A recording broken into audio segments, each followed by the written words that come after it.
Searching for the road to the way back. We don't know our fathers going way back. Do you know it? Do you know it? Oh yeah, oh yeah. We the chosen people, you say no way. Your enemies been teaching you the wrong way. Do you know it? Do you know it? Oh yeah, yeah. It's the simple things in life, like learning all again. It's the simple things in life, like finding where it all began. Do you know your history? Yeah. Do you know it? Do you know it? Oh yeah, yeah. Do you know your history? Yeah. Do you know it? Do you know it? Oh yeah. Yeah. Do you know it? Tell me, do you know it? Do you know it? Tell me, do you know it? Do you know it? Tell me, do you know it? Do you know it? Tell me, do you know it? Do you know it? Tell me, do you know it? Do you know it? Tell me, do you know it? Do you know it? Tell me, do you know it? Do you know it? Tell me, do you know it? History. Now we going back. He done on my back for sure. When I let the truth go, we gon' let them know. My people on my back for sure. I hold them down.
Hey, shalom Israel.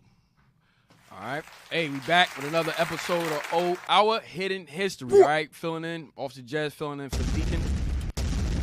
All right, you're now tuned into Our Hidden History radio show. All praises. Hey, put the thumbnail up. Yep, we have a thumbnail. No. Thumbnail gonna be on the back end. Title. These guys. Oh my God. Appreciate y'all. Anyway, what's the title? Title is Beyond Chains, the Genius of the Enslaved Mind. So Beyond Chains, the Genius of the Enslaved Mind. So we're going to jump right into it. What I'm going to be dealing with is how Esau always said we were inferior to them. All right? How we was always inferior to them. And how we overcame in different time periods, how we overcame as far as them saying we was inferior, but really we are superior to them. All right, so we're going to deal with how we were in slavery, all right, the things we were doing in slavery as far as our genius, even some of the things they were experimenting on us with, and then we also going to talk about the black codes, Jim Crow, how they try to keep us down, oppress us, all right, and how we had some of us, how we overcame and so forth with our mentality. Because Esau says that our mental capacity. We don't have the mental capacity to do anything. So that's what they come with, that inferior, saying we were inferior to them. All right? Stop the cap. Right. So, but let's get into it. Let's get Genesis 25. That's right. Let's get Genesis 25. Because where does this come from? They saying they inferior. They say that we are inferior to them. They think they superior to us. Where does it come from? What happened? All right. Read that. You want to start at verse? Yeah. Start at verse 23. Genesis. Start at verse 21. Genesis chapter 25 and verse 21. And Isaac entreated the Lord for his wife, because she was barren. And the Lord was entreated of him. And Rebekah his wife conceived. Right. So Rebekah she became pregnant. Go ahead. And the children struggled together within her. And she said, if it be so, why am I thus? Why is this happening to me? Go ahead. And she went to inquire of the Lord. And the Lord said unto her, 2 nations are in thy womb. Right. So 2 nations. So this is the prophecy that the Lord has given Rebekah, that 2 nations are inside of you. Go ahead. And 2 manner of people. 2 different types of people are also inside of you. All right. Go ahead. Shall be separated from thy bowels. And when they come out, these 2 nations are going to be separate from each other. All right. Go ahead. And the one people shall be stronger than the other people. The what? And the one people shall be stronger than the other people. The one people shall be stronger. What that means, shall be stronger than the other people, mentally and physically. All right. So meaning they would be able to endure hardship, all right, sufferings and so forth. They will come out of that mentally and also be able to handle it physically. Go ahead. And the elder shall serve the younger. And the elder shall serve the younger. Read on. And when her days to be delivered were fulfilled, behold, there were twins in her womb. And the first came out red, all over like an hairy garment. And they called his name Esau. So the first child came out. All right. He was the eldest. So he came out red all over like a hairy garment. Now, why did they note his color? Because everybody else was what color? Black. Started from Genesis 2 and 7. So it was noted that you had to put this color. This is different now. This is different from anything that has ever been on the earth. So they had to note his color. Go ahead. And after that came his brother out. And his hand took hold on Esau's heel. And his name was called Jacob. And Isaac was threescore years old when she bare them. Go ahead.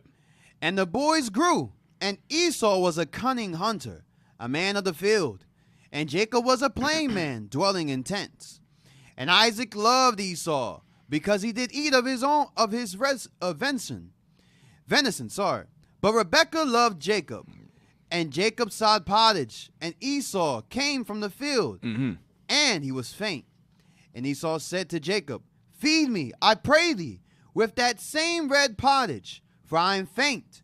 Therefore was his name called Edom. Right. So now jump back up to verse 23. I know we read down far. Jump back up to 23. Let's deal with that. Verse 23. This is the basis of the show. Go ahead.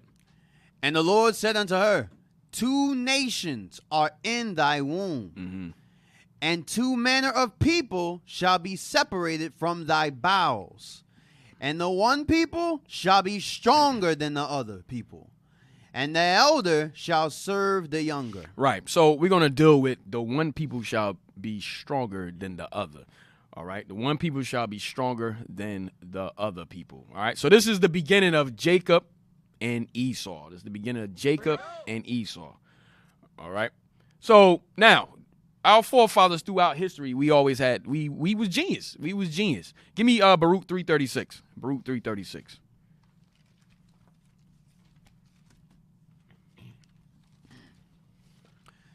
The book of Baruch, chapter 3, verse 36. He hath found out all the way of knowledge. So the Lord hath found out all the ways of knowledge. Go ahead.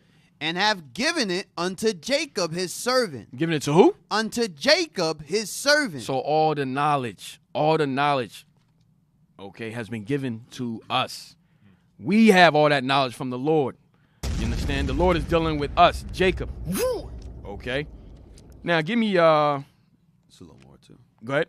And to Israel his beloved. And to Israel his beloved. Hey, look up Josephus. Give me the look up Josephus. Just look it up. I didn't have it. With Abraham. Josephus. So we're just gonna talk about the genius of our forefathers in the scriptures for a minute. Y'all know I want Josephus, the works of Josephus. Put in the works of Josephus, put in Abraham arithmetic, and it should come right up.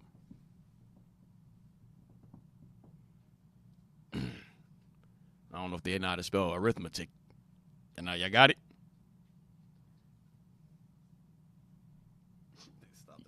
They didn't even spell Abraham right. Yeah, go ahead. Click on that. Go down. Blow it up so I can see.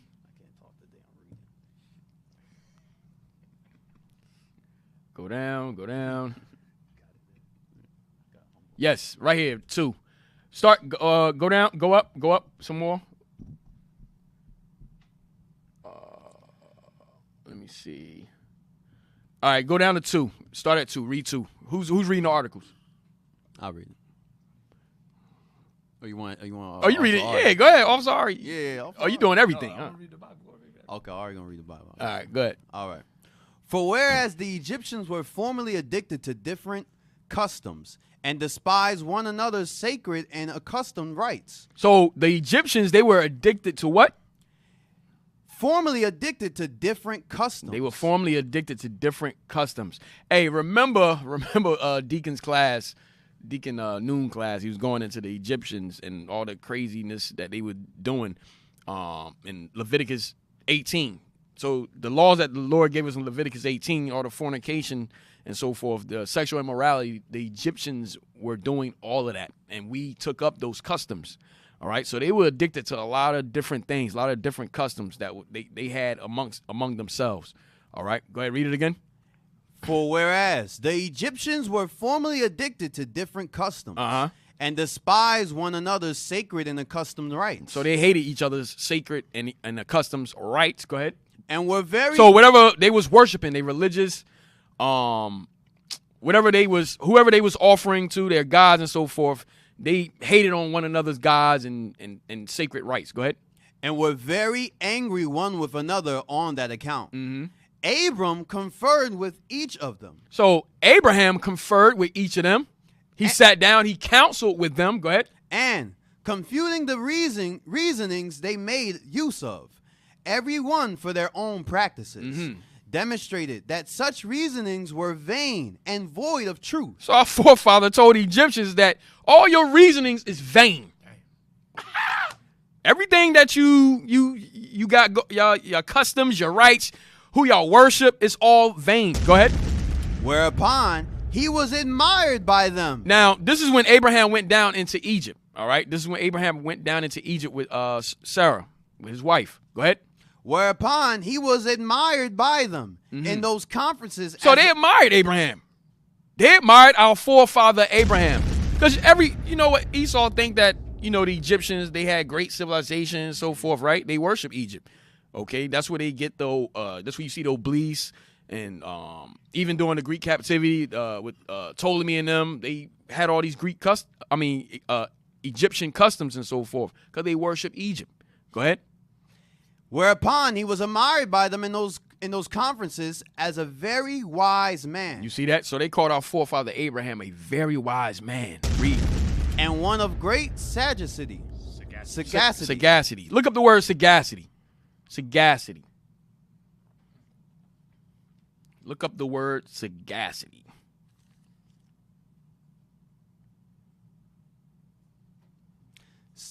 Sagacity. The quality of being sagacious. I hate when they do that. Yeah. Yeah. Okay. Just go down. Go down to synonyms. Similar. Wisdom. Wisdom. So sagacity goes into your wisdom. Go ahead. Deep insight. Deep insight. Intelligence. Like deep insight, like a spiritual insight. His spiritual insight, spirituality. Go ahead. Intelligence. Intelligence. Understanding. Mm-hmm. Judgment. Mm-hmm. Acuity. Go ahead. Astuteness. Oh, you just having trouble with the words. Yeah, perfect. Astuteness. Astuteness. Insight. Sense. Canniness. Sharpness. He was sharp. Go ahead. Depth. Uh-huh. Prof. His understanding he had a deep understanding. That's what depth goes into. Go ahead. Profundity. Profundity. Profoundness. Perceptiveness. Penetration. Perception. All right, that's it. Oh, discernment. He had good discernment as well. All right, go back. Go back. So we done with our forefather Abraham, right? So the Egyptians admired him for his sagacity, his wisdom, his understanding, his spiritual insight. Go ahead.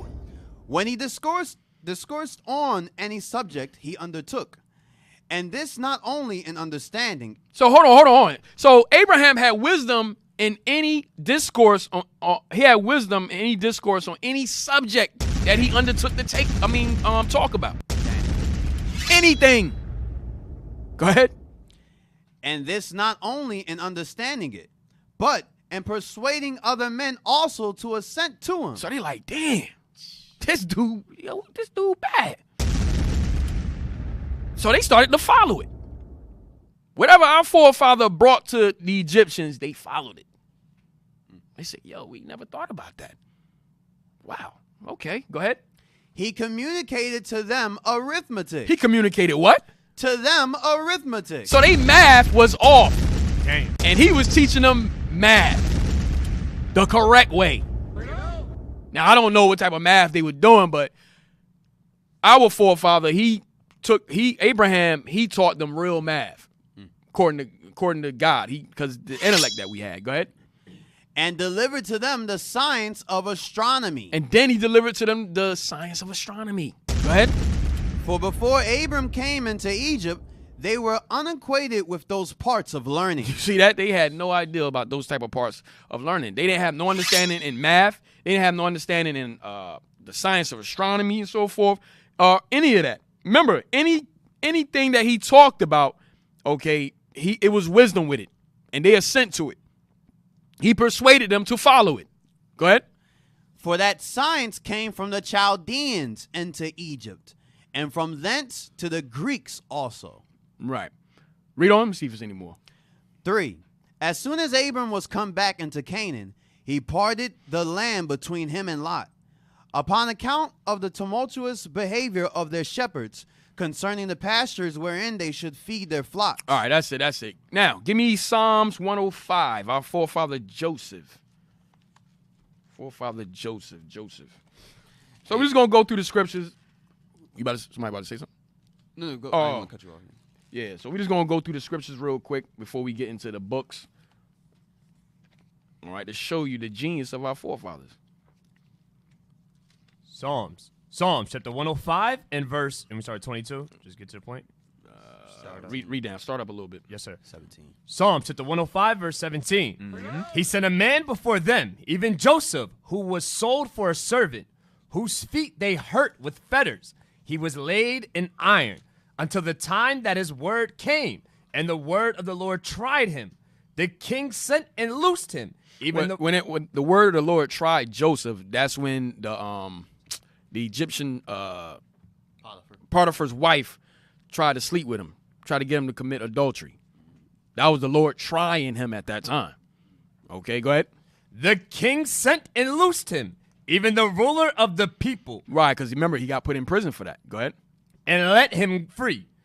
He made him lord of his house and ruler of all his substance, to bind his princes at his pleasure and teach his senators wisdom. And read that again. And teach his senators wisdom. So Joseph taught the senators of the Egyptians wisdom. Damn. Let's get that. Let's go there. Let's go there real quick. The wisdom that he taught them. Remember, he told them to lay up for the famine. What's that? Genesis 40. Yeah, Genesis 41. Yeah, 41 and 25. The dream. Yeah. You can start there. Yes, sir. Genesis chapter 41 and verse 25. And Joseph said unto Pharaoh, the dream of Pharaoh is one. God hath showed Pharaoh what he is about to do. The 7 good kind are 7 years, and the 7 good ears are 7 years. The dream is one. And So he interpreted his dream. Go ahead. And the 7 thin and ill-favored kind that came up after them are 7 years. And the 7 empty ears blasted with the east wind shall be 7 years of famine. So he's telling them, look, there's going to be 7 years of famine. There's going to be 7 years of plenty. Go ahead.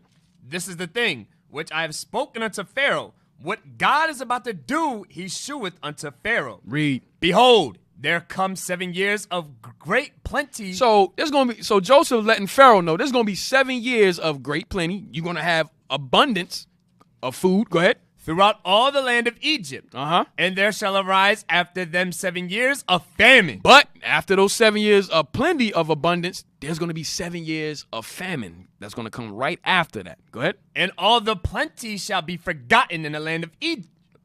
And the Read that again. And all the plenty You shall... like the TY just got missing. Yeah, I missed that joint completely. And Go ahead. And all the plenty shall be forgotten in the land of Egypt, and the famine shall consume the land. Right. So when that famine hit, you gonna forget about the plenty that we once had. All right. The famine is gonna take over. Go ahead. And the plenty shall not be known in the land by reason of that famine following, for it shall be very grievous. Right. And for that the dream was doubled unto Pharaoh twice. It is because the thing is established by God, and God will shortly bring it to pass. So he's saying you're not gonna remember the good times when that famine hit. You're gonna be afflicted to the point you're gonna forget that you had that plenty. Right? Go ahead. Now therefore, let Pharaoh look out a man discreet and wise, and set him over the land of Egypt. Let Pharaoh do this, and let him appoint officers over the land, and take up the 5th part of the land of Egypt in the 7 plenteous years, and let them gather all the food of those good years that come, and lay up corn under the hand of Pharaoh, and let them keep food in the cities. What verse you at? I'm in verse 35 now. Read 34 again. 34. Let Pharaoh do this, and let him appoint officers over the land, and take up the 5th part of the land of Egypt in the 7 plenteous years. Right. So that's wisdom. Now he's giving Pharaoh wise counsel what to do. Okay, how to save up. Look, in the 7 plenteous years, you're gonna want to save up the 5th part, a certain percentage. All right. So when the famine come, then you can fall back on that 5th part that you laid up. Go ahead. And that's what we should be doing right now. Right. That's what the leadership is teaching us to do right now, this very moment, in this time period, to save up now. So when the famine come, then you could fall back on the stuff that you had saved up. Okay, when right now as we have, okay, now you're able to save up for when the famine do hit, then you'll be good.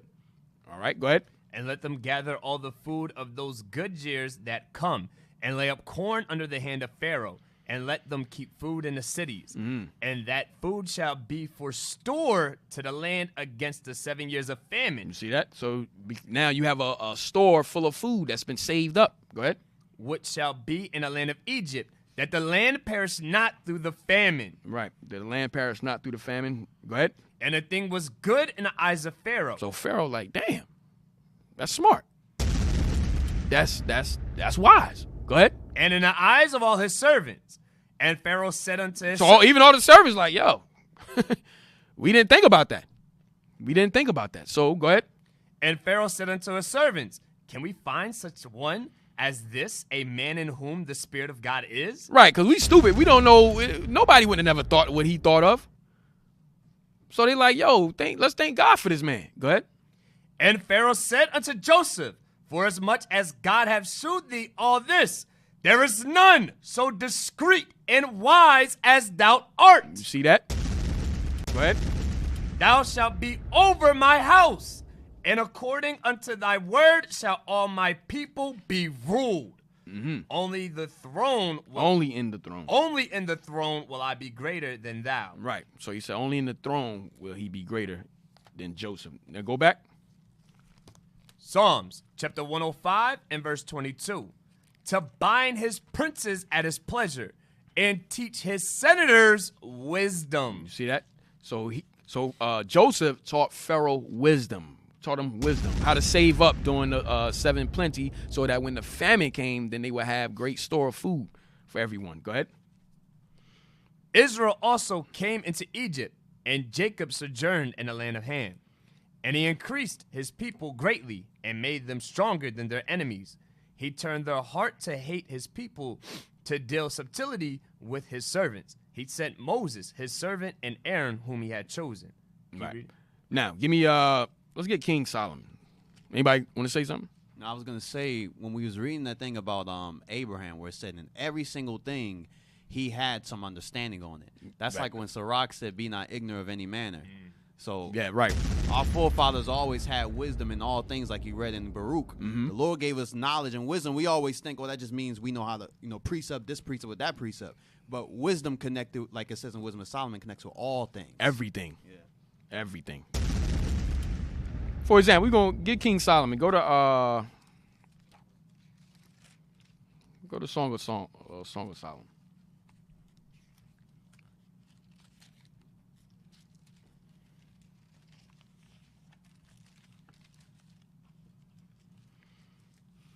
Chapter and verse. Song of 101. You start there. Let's jump to 5, and then we're gonna jump. Yes, sir. The Song of Solomon, chapter 1 and verse 1. The Song of Songs, which is Solomon's. Verse 5. I am black, but comely. So what color is King Solomon? I am black. King Solomon was a black man. Go ahead. But comely, But handsome. O ye daughters of Jerusalem, as the tents of Kedar, as the curtains of Solomon. Now, get 1 Kings 4:29. 1 Kings 4:29. 1 Kings 4:29. Let's get a little history background on King Solomon. 1 Kings chapter 4 and verse 29. And God gave Solomon wisdom and understanding exceeding much, and largeness of heart. You see that? The Most High gave King Solomon exceeding wisdom over the whole planet. Read it again.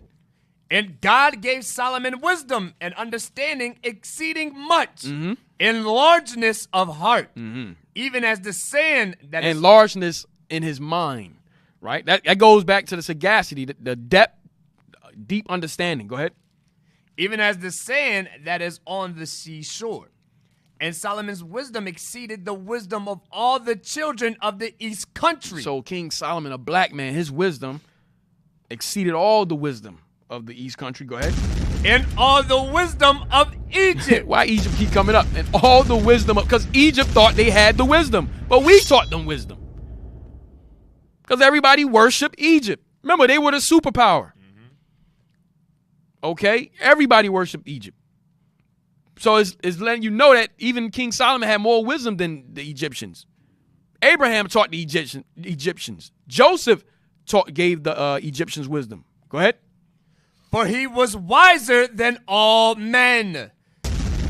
Read. Then Ethan, then Elihite, then Heman, then Chakol, then Darda. Hey, off Sabbath, I think you going to Heman last time. Yep. Ethan and Heman. Heman was the grandson of Samuel the prophet, and Ethan was one of David's 3 men that was called Jeduthun. So both of those, they were wise men during David's time. But even when Solomon came on the scene, they was like, "Yo, he's even wiser than them." Right. Because they was the council of David. Right. They was contemporary with King David. That was King David's generation. Go ahead. And his fame was in all nations round about. Read. And he spake 3,000 proverbs, and his songs were 1,005. So King Solomon, he spoke 3,000 proverbs, and his songs, which we just read, his songs were 1,005. Read. And he spake of trees, from the cedar tree that is in Lebanon, My man was talking about trees and everything. Go ahead. even unto the hyssop that springeth out of the wall. Herbs. Go ahead. He spake also of beasts, and of fowl, animals. and of creeping things, and of fishes. Watch this. Verse 34. And there came of all people to hear the wisdom of Solomon, for all kings of the earth which he had heard of his wisdom. Right. Everybody came to hear King Solomon. Now, give me Wisdom of Solomon 7. Wisdom of Solomon 7. 7:18. Wisdom of Solomon 7:18. Wisdom of So Solomon. like I said, I'm just going through a couple of scriptures on the genius of our forefathers. Go ahead. Wisdom of Solomon, chapter 7 and verse 18. 17? Mm-hmm. Verse 17. For he hath given me certain knowledge of the things that are, namely, to know how the world was made. So King Solomon knew how the world was made. Go ahead. And the operation of the elements. So that periodic table, King Solomon understood that whole thing. Go ahead. The elements. The How they operated. Go ahead. The beginning, ending, and midst of the time. The prophecies. Go ahead. The alternations of the turning of the sun. So he understood that the sun is what moves, not the earth. He knew that. You can't tell the white man that today. They think that the sun is the center of the universe. But no, King Solomon is telling you that the sun is what moves, is what rotates around the earth.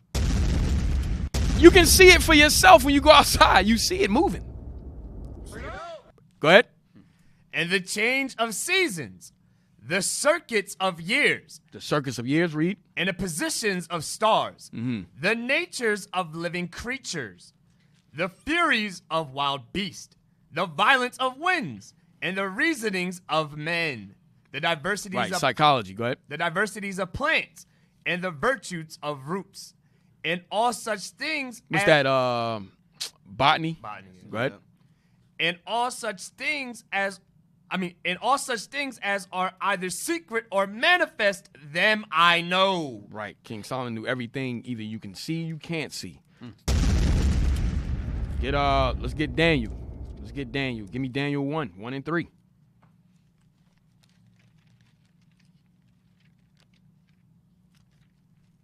Daniel chapter 1 verse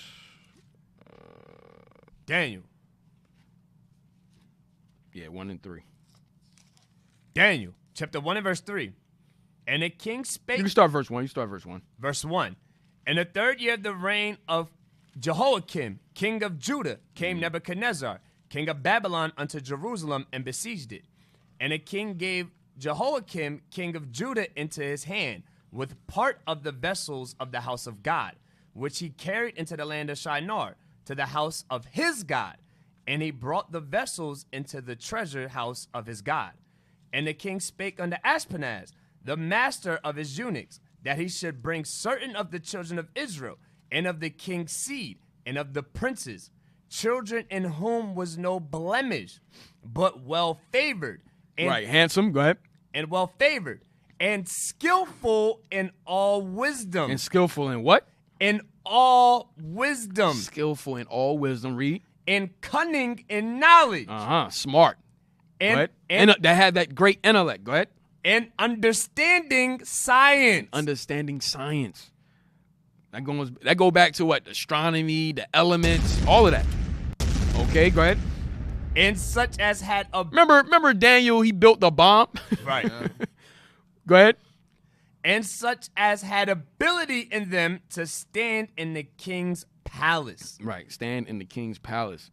All right, go find me the one where he said, I perceive that the holy gods, 4:18. Daniel chapter 4 and verse 18. This dream I, King Nebuchadnezzar, have seen. Now thou, O Belshazzar. Wait, hold on. Where is it? Where? That's what's the spirit of the holy gods. No. There's one before. There's a couple of scriptures before where they said there's a man. Oh, that's Daniel? Yes, sir. It's in Daniel. Before this, verse 9. Let me see.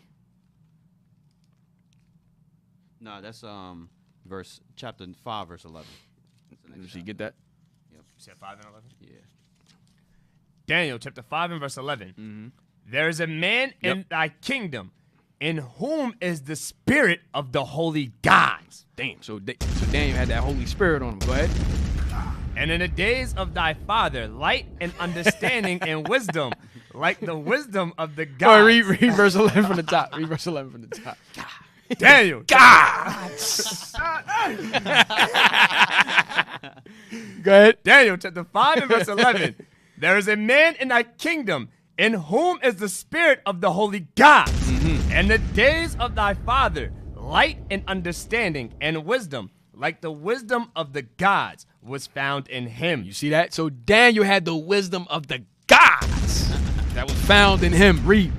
When the king Nebuchadnezzar, thy father, the king, I say, thy father, made master of the magicians, astrologers, Chaldeans, and soothsayers. Right. Go ahead. Verse 12. For as much as an excellent spirit in knowledge, in understanding, interpreting of dreams, and shewing the hard sentences. And showing of hard sentences. So parables, dark sentences, dark sayings, similitudes. Go ahead. And dissolving of doubts were found in the same Daniel, whom the king named Belshazzar. Now let Daniel be called, and he will shew the interpretation. Right. So that was our forefather Daniel. All right. Now, we're going to take a turn. So what happened to us? Hey, officer, that's the same thing that Nebuchadnezzar said about Daniel. Same thing that Pharaoh said about Joseph. He said the spirit of the gods. Yeah, right. All praise. Get Deuteronomy 28. What happened to us?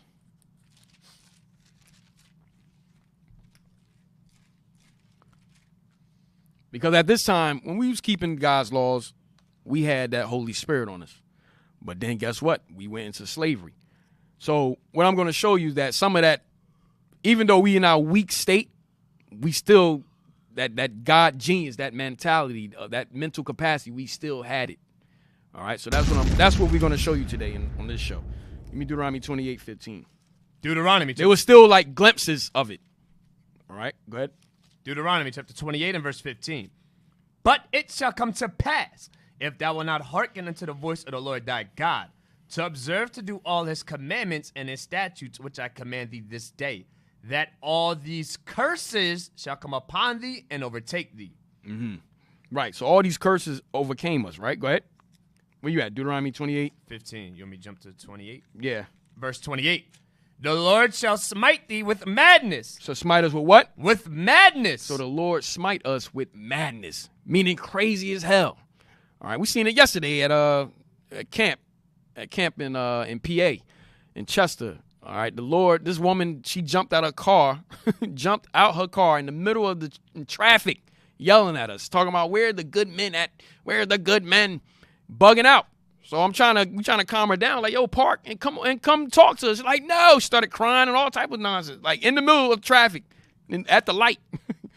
And the cops rolled up and, just to see what was going on, but she ended up driving off. But our people was smitten with madness. Our people was crazy. Read it again. The Lord shall smite thee with madness and blindness and astonishment of heart. And thou shalt grope at noonday as the blind gropeth in darkness. And thou shalt not prosper in thy ways. And thou shalt be only oppressed and spoiled evermore. And no man shall save thee. Right. No man will be able to save us. Jump to verse 48. Verse 48.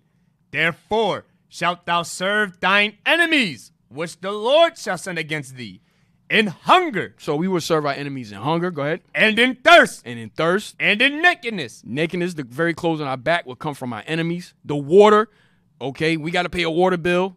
All right. We don't control no water at all. All of that comes from our enemies. Go ahead.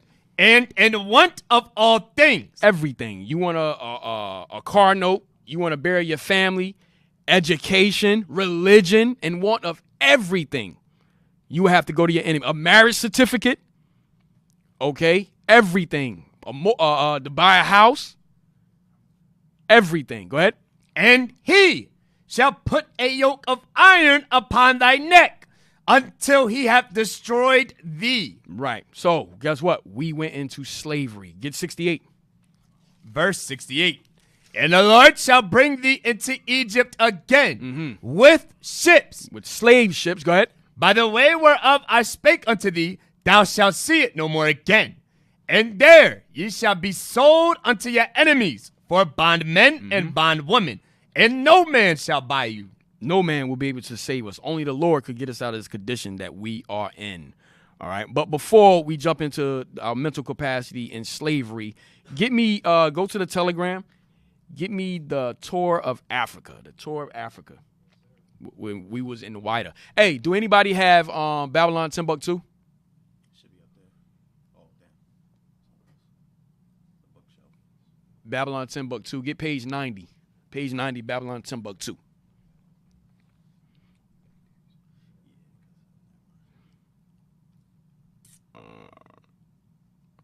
Because as we, Deacon is still dealing with, we in Africa right now. We still dealing with the Arabs, but we starting to get into who we were in Africa and so forth. So, and the trans-Saharan slave trade.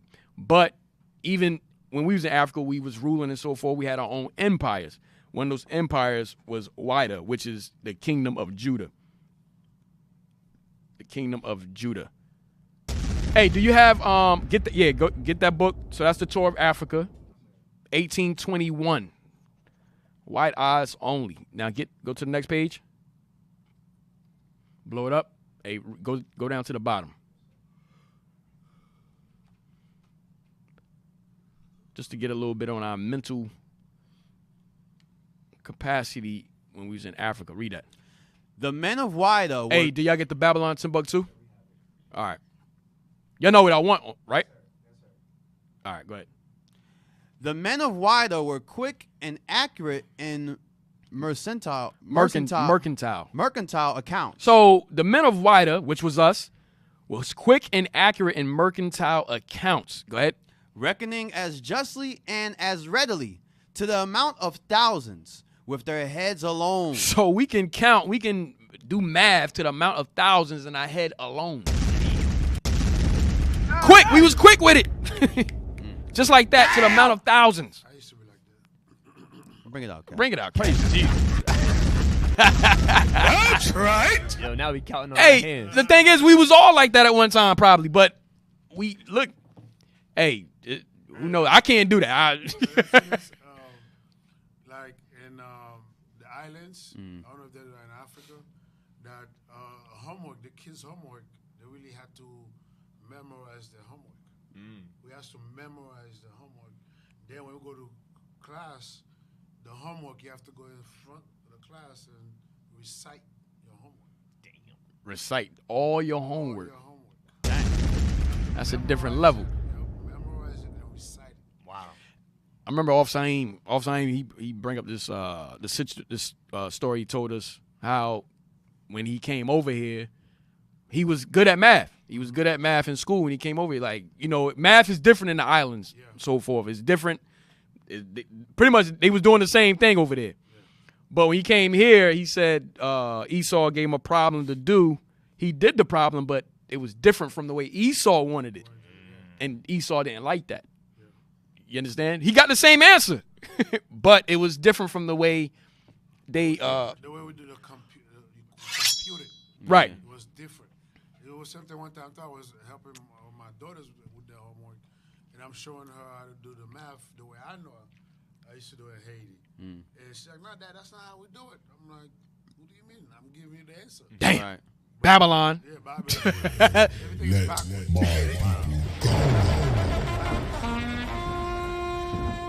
We appreciate you, system IT. is set up to really dumb us down. Yeah. Right. And that's what we're gonna go into. In school, they used to teach us Romans numeral, all of that stuff. Over here, you come here, they don't teach you none of that stuff. Nah. Now you know what Judah went through. Welcome, Ken. Welcome, Cap. Hey, all praise. Read that again. Yes, sir. The men of WIDA were quick and accurate in mercantile accounts, reckoning as justly and as readily to the amount of thousands with their heads alone. So with our mental alone, we can calculate quick to the amount of thousands. Go ahead.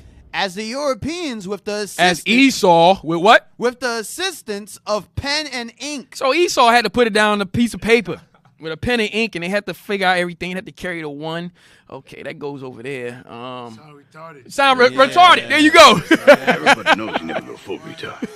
Right. Huh? How did? Wow. Okay. How did they do it? How they do that? You understand? Go ahead. Even with like when we talk, I remember Captain Joel went into like Beethoven, Right. and all those music that they was doing. Beethoven and Mozart and all of them, they were just making that music. But Esau has to put it on paper to really understand how they did that. Yes. They got to see it. Esau has to see it. Yeah. All right. So think about it. Think about you being able. Everybody know what long division is, or long multiplication, or long fractions and so forth, to thousands. You can figure it out just like that into thousands. Just think of that. That's who we were. Remember, Abraham taught the Egyptians arithmetic. So I'm just showing you glimpses, even when we was in Africa, showing you glimpses that what we could do. Okay. All right. From there, give me now get Timbuktu real quick. Yep. All right. Blow that up. From Babylon to Timbuktu. Damn, that's my book. Yeah, took a picture of you, Joe. All right, Prince, go What I ahead. was looking for? It's up there. Go ahead. The black Jews had an advantage over the African tribes. The black Jews had an advantage over the African tribes. Go ahead. Ham. They carried their culture, history, laws, and written records with them. This assured them of a constant precedent for the development of an higher social organization. Because of the stability of the black Jewish culture, the Jews were not absorbed into the Go ahead. population. In fact, the Jews absorbed some of the native tribes. The Jews made use of every opportunity. They were industrious and skillful people. Right. So we was industrious, very business-minded, skillful. All right. And you still see that in a lot of the tribes that's over there now. The Igbos, the so-called Igbos, so-called Yorubas, they're very industrious and skillful people. That's our people over there. Go ahead. And the Jewish Ghanaian states were found kings. So we had kings. This is when we was ruling. We had kings. Princes. Go ahead. Governors. Uh-huh. Generals. Secretaries. Secretaries. Treasurers. Revenue agents. Judges. Architects. Engineers. Doctors. So think about it. Architects, engineers, you need what? Math. You need math. Okay. Even, for example, I'm in the electrical field, right? And I'm in school. Now, I hated algebra and I hated trigonometry and all that stuff. I hated that stuff. I couldn't get it. But in electrical, and you be like, yo, what I need this for? I don't need this. In high school, you like, yo, what I need algebra. We never gonna use it. No, In electrical, you need that. In electrical, you're doing algebra, you're doing calculus, you're doing trigonometry, all that math that I was like, no, I don't need this. You need those things. All right. So they carpentry and so forth, you need that type of math. Go ahead. Architects, engineers. That math do come in handy. Right. But in high school, we just figured it's not useful for us. What are we doing? Go ahead. Doctors, historians. So we had doctors, historians. Go ahead. Language interpreters, mathematicians. Go ahead. Jewelers, sculptors, masons, carpenters, painters of art, goldsmiths, leather workers, potters, armorers, saddlers, blacksmiths, agriculturalists, and etc. Okay. etc. So listen, we had all of these things. We had empire, civilization over there. All right. Then guess what? Esau comes over there, and guess what? He's taken into slavery. He's taken kings, princes, governors, generals, secretaries. He's taking treasurers, revenue agents. He's taking judges. He putting all of us on slave ships. Architects, engineers. He putting doctors, historians, language interpreters. All right, mathematicians, jewelers, sculptors, masons, carpenters, painters of art, goldsmith, all of us, of our people, Esau was putting on slave ships. He knew who he was coming to get. All right. Hey, Go ahead. officer, mind if I get a script? Yep. Concerning what it said about the architects, we read about that in the scripture. Can we get 1 Chronicles 28 Bring it up. and verse, start from verse 10. So this is when David was giving over the kingdom to Solomon. Read that, 1 Chronicles 28, verse 10. 1 Chronicles chapter 28 and verse 10. Take heed now, for the Lord hath chosen thee to build an house for the sanctuary. Be strong and do it. So he charged Solomon to build the sanctuary of the Lord. Read on. Then David gave to Solomon his son the pattern of the porch. He gave Solomon a pattern to the porch. He gave him a whole blueprint. So Solomon had to understand how to build from that blueprint that he gave and built a whole temple just from something that was placed in David's mind. Wait, it was a blueprint from the Lord. Yeah. Read on. And of the houses thereof, and of the treasuries thereof, and of the upper chambers thereof, and of the inner parlors thereof, and of the place of the mercy seat. Read on, verse 12. And the pattern of all that he had by the Spirit. By the what? By the Spirit. The Spirit of the holy gods. The Lord put a spirit on him and said, yo, start writing this. You're going to build this like this. You're going to make it this measure. You're going to add this type of brick, whatever. Right. That's what he did to our forefathers because they had that spirit of wisdom to understand that blueprint. Jump to verse 19. Verse 19. All this, said David, the Lord made me understand in writing by his hand upon me, even all the works of this pattern. So David was just writing down what the Lord was putting in his mind. And the crazy thing is, when he gave it to Solomon and the men, they could understand it. Just like that. Hey, get me Bezalel, Exodus 31. Exodus 31, you can start at verse 2. Start at verse 1.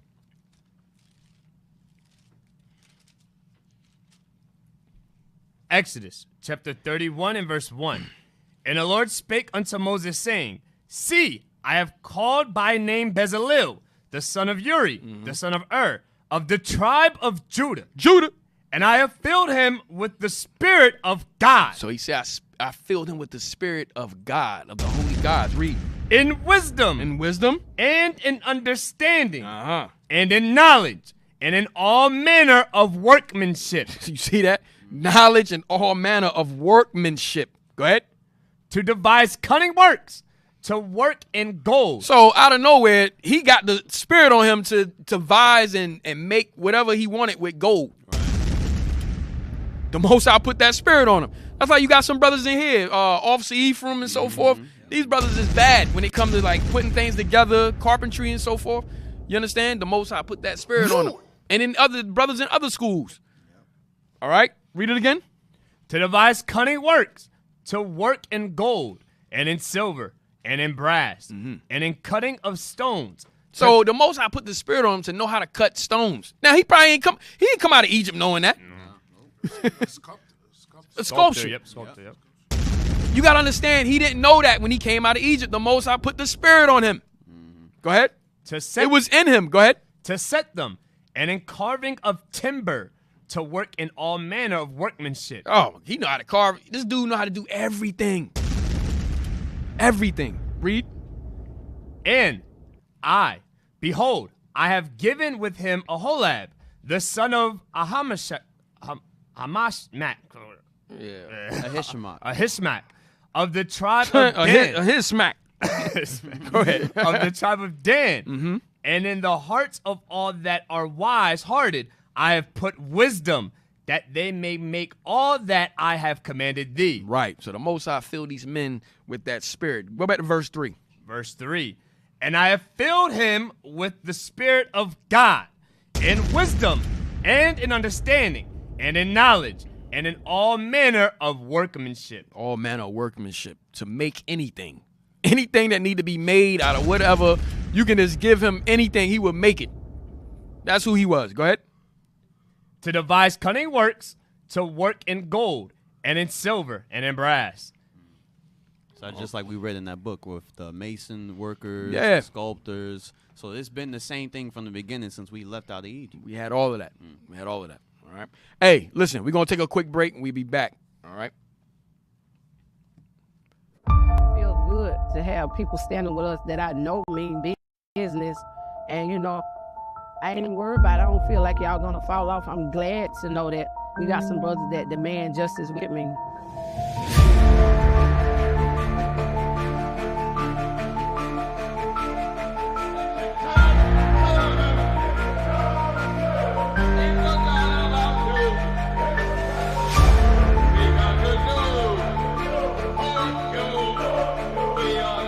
Like I said before, it just begins now. That's right. It didn't end now. It's going to begin now. We're going to use our platform to make sure that what happened to our brother gets published around the planet. Okay? If the news don't do their job, whether they do it or not, we're going to do our job. Native American, they make up nearly 16% of opioid overdose deaths. So serious that it's pretty much wiping out a generation. I sell myself, and I also sell merchandise on the side just to make good money. And each day is the same thing over and over again. Jesus was a brown man. There is no questions asked, and if you think otherwise, you're a fool. The procedure is entirely a devotional exercise. The purpose is to subdue the passions of the flesh and to improve the spiritual self. All that is related right back to the scripture. Churches, the RCMP, we don't even know our culture anymore. You can't speak your culture. You can't wear long hair. You can't even talk your language. This is what the white people done to us. You guys are doing a great job and keep going. There's not enough people that are standing up for you, for me, for all our missing and murdered indigenous women. And none else. And if they unite and they apply the knowledge that the Bible has been calling them to do, we will be free. But now we are not free. What tribe are you from? God.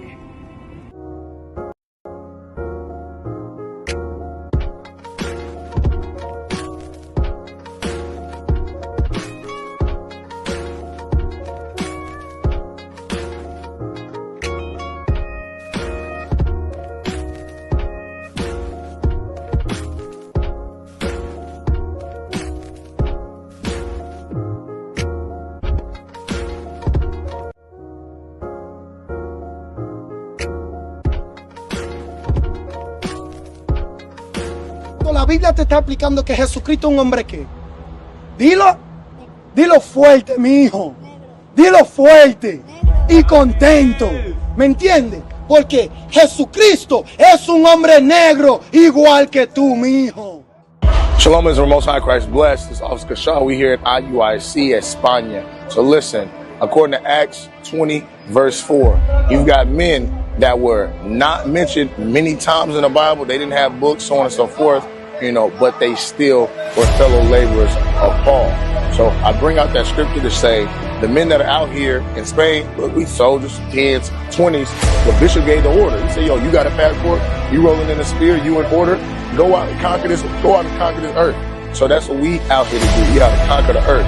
If you rolling in a spear, you in order. You didn't learn and apply the things that our leadership has taught us week in and week out, then there's no excuse for us not to go out to every corner of the earth and to teach this gospel. Guarda los mandamientos. Guarda los mandamientos. Así es, guardar los mandamientos de Dios.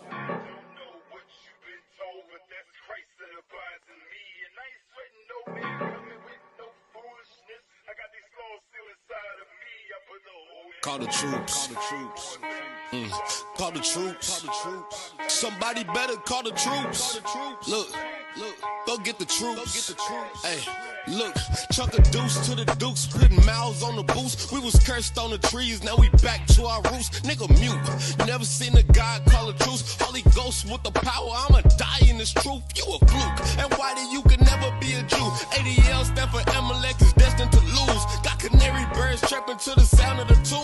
When a bird tell a hunter how the hell he can shoot. When a slave tell a king how the hell he can rule. When a boat tell the sea how the hell it can move. Guess the world on his head, put it back on his tools. If you see the purple coming, it's return of the Jews. Nigga mute. Nigga mute, roar like a lion boldly. Full of house of kings, we flush the lies royally. We the ace of spades, so you can't fold me. Words like fire, so you can't scold me. Louis the lip, cast the brass the cashes. Strip cut like lances, leave scratches and gashes. Prophecy ignite like matches and gases. Lord give us beauty for ashes. Now we on a quest, crying aloud, we waking the masses. Watch for serpents, venomous snakes in the grasses. Mortified members, we dropped in a casket. Breathe life into these bones, we raised like Lazarus. Nigga mute. Nigga mute, it's quiet on the set. When the purple hit they block, they quiet on the set. Get respect, no flex, they smell a savor of death. Play silver skull and separate from your neck. The game is all rigged, you can call it a prefix. Flow sick, the next 10 plagues on Egypt, I'm focused. My foes better cease and desist. We equip with God body, hard to restrict. From Basra to the place of Allah, I God the rock, clear him out like I drop. Prime time repent, it won't be easy. Stone carved out the mountain by the smite him in each feet. Nigga mute. Yeah. Live, nigga mute.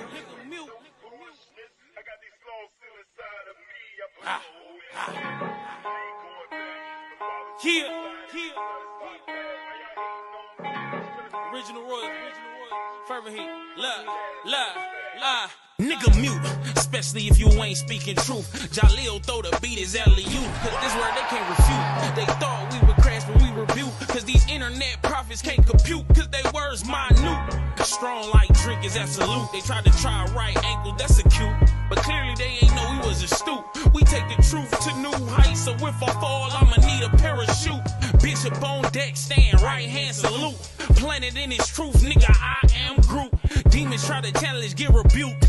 Apple with the Lord's eye, homie, you gon' know us by our fruits. Nigga mute. Nigga mute for our God, we stand boldly. Breastplate, feet shouted, a nigga can't fold me. Truly strapped up, that's the old me. Now we strap loose, crease cargo pants with purple and a gold tee. Flex on your block like an OG. Sail cross sea and touch land, prophesy where the Jews be. Scopers talking shit, that's usually treacherous men who lack judgment, envious and speak foolishly. This ain't a facade, it's the return of the black gods. Mobilize in your city, you might think it's the goon squad. Headliners, we cry loud, spread the news out. Turn the world up right, prophets giving the clues out. Nigga mute. Nigga mute, Antigua and Barbuda. 5 camps, whole gang of caps and more shooters. Come against the gods and the laws, we going through ya. Cut you with a 2-edged sword, we gon' reprove ya. This quest 7, casting out demons and purging 11. Making plain the way of the gates to get to heaven. 133 and a 1, that's for the brethren. Then a 2, 3 and a 1, that's for your reverend. You hate the Lord, we showing force, it's Maranatha. Scarfed camp, the commanders, a man handle ya. Single-minded, if you not, it's hard to follow ya. Hit the briefings, holla at camp for audibles. Nigga mute. Nigga mute. Flying witches in school buses, we can imagine anything, thinking we got to prove something. Hating never move nothing. As you can see, yeah, you static, cause you void these commandments, won't keep the lease. Like envy, gon' bring you pieces. That envy that makes you weak, it's that envy that turns to enmity. Enmity never ceases, you thinking that you can chase it, you chasing what you can't see. See progression come through these scriptures ain't in your reach. You blind and covered in hatred, that hatred rings off your teeth, and you faking like you've been racing. You racing without the key and pretend to keep up an image that's been deceased. You're leaking, soaked in your ignorance on the leash. Walking, but you can't speak. Darkness won't let you leave. Call it what you gon' call it. Them garments laid at your feet, and now Satan's spirit, she raping you, baiting you with deceit. And now jealousy got the best of the hater is all you be. Nigga mute. Nigga mute.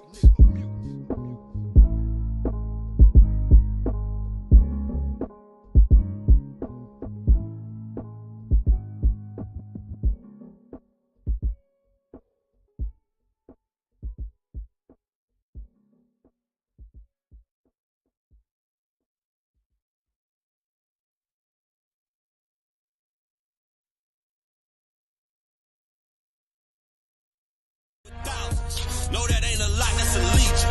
144K on the way, and they pledge their allegiance to cremate these heathens. Damn, ashes to ashes and dust to dust. Had to peel out this flesh cause I couldn't trust it. Got a spiritual body, you couldn't touch it. If you dying to test it, then try your luck. That's the one up, don't run up, get done up. Loaded clip full of scripts, I'ma pull it.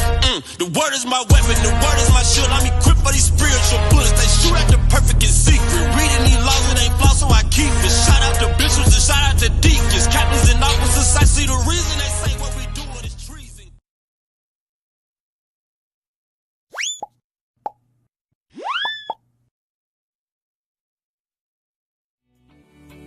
With Passover right around the corner, IUIC will now be presenting Passover Boom Cards, the ideal tool used to teach our prophets and princesses the biblical history of Passover.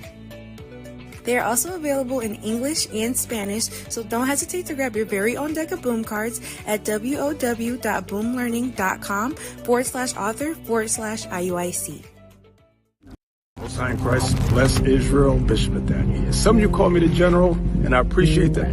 The gospel hasn't been preached everywhere as yet. There's much work to be done. As we know, the 12 tribes of Israel, like James 1:1 said, was scattered throughout all nations. I need some volunteers. I need some of you mighty men to stand up. You deacons, captains, officers, soldiers, stand up. I need volunteers to go on this mission. I did it. We're teaching about? Hey, ask Deacon Malachi what happened. No, let me show you. What happened, Deacon? No. You don't want to know.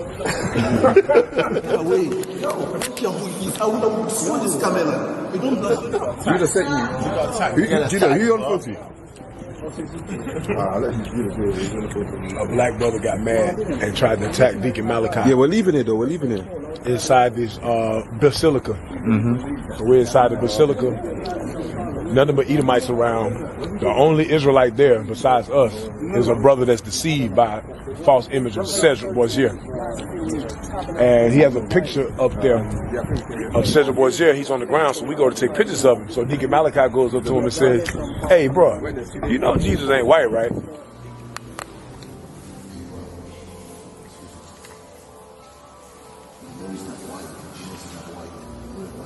Excuse me, get out.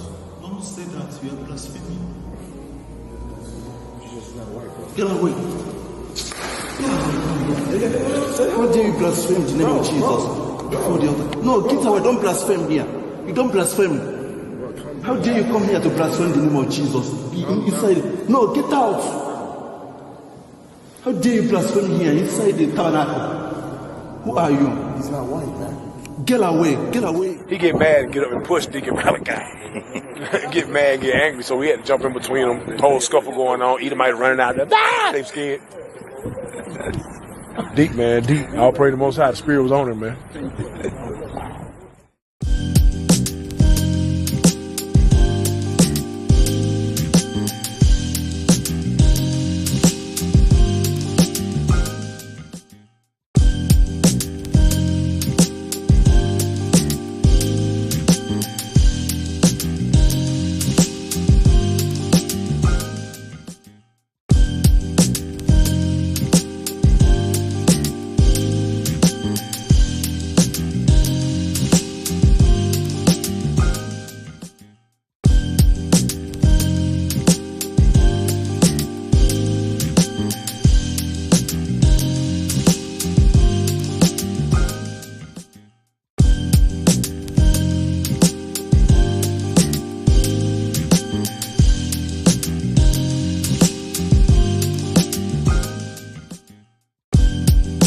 Hey, shalom, shalom. We back from the break. Good break.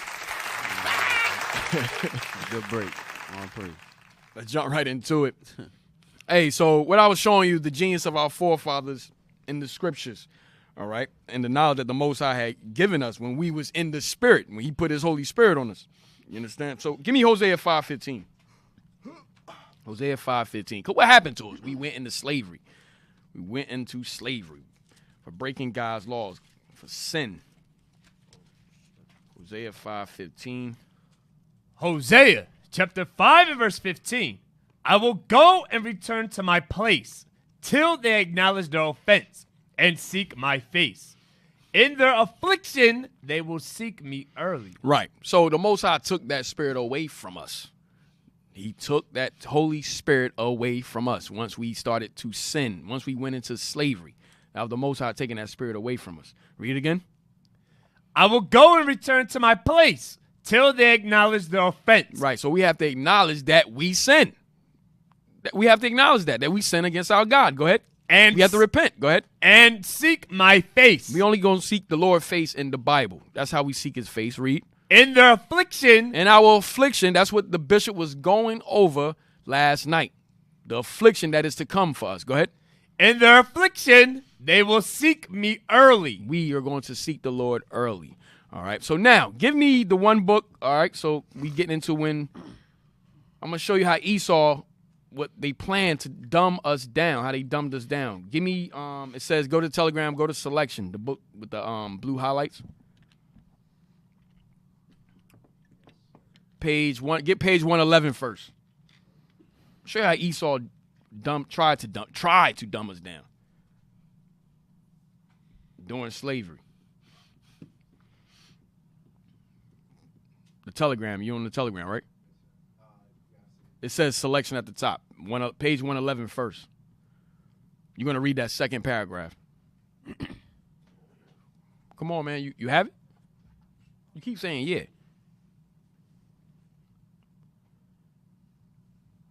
Oh, boy. Somebody say something. Yeah. Officer Media, I just came over. Do you have it? He keeps saying that like 5 times, yo. Yeah. I got it. Yeah. Thank you. Read that second paragraph in West Africa. Okay. Blow it up some more. All right, right there. In West Africa, the Negroes had been subject to death dealings agencies of a harsh and wasteful nature. Mm-hmm. Ceaseless warfare, famines, pestilence, religious sacrifices, witchcraft, witchcraft executions, etc. And so far as these were favorably selective, they tended to evolve physical qualities of strength and endurance. Right. That goes back to the one people should be stronger than the other. Go ahead. Along with a psychic nature suited to existence amid scenes of bloodshed and suffering. Read. To meet the enormous mortality, death. Go ahead. A powerful sexual instinct. Read it again. To meet the enormous mortality. To meet the deaths. To meet the enormous mortality, a powerful sexual instinct and great fecundity had been developed. Right. So they talking about having more and more children. All right. Having more sex and more children. Go ahead.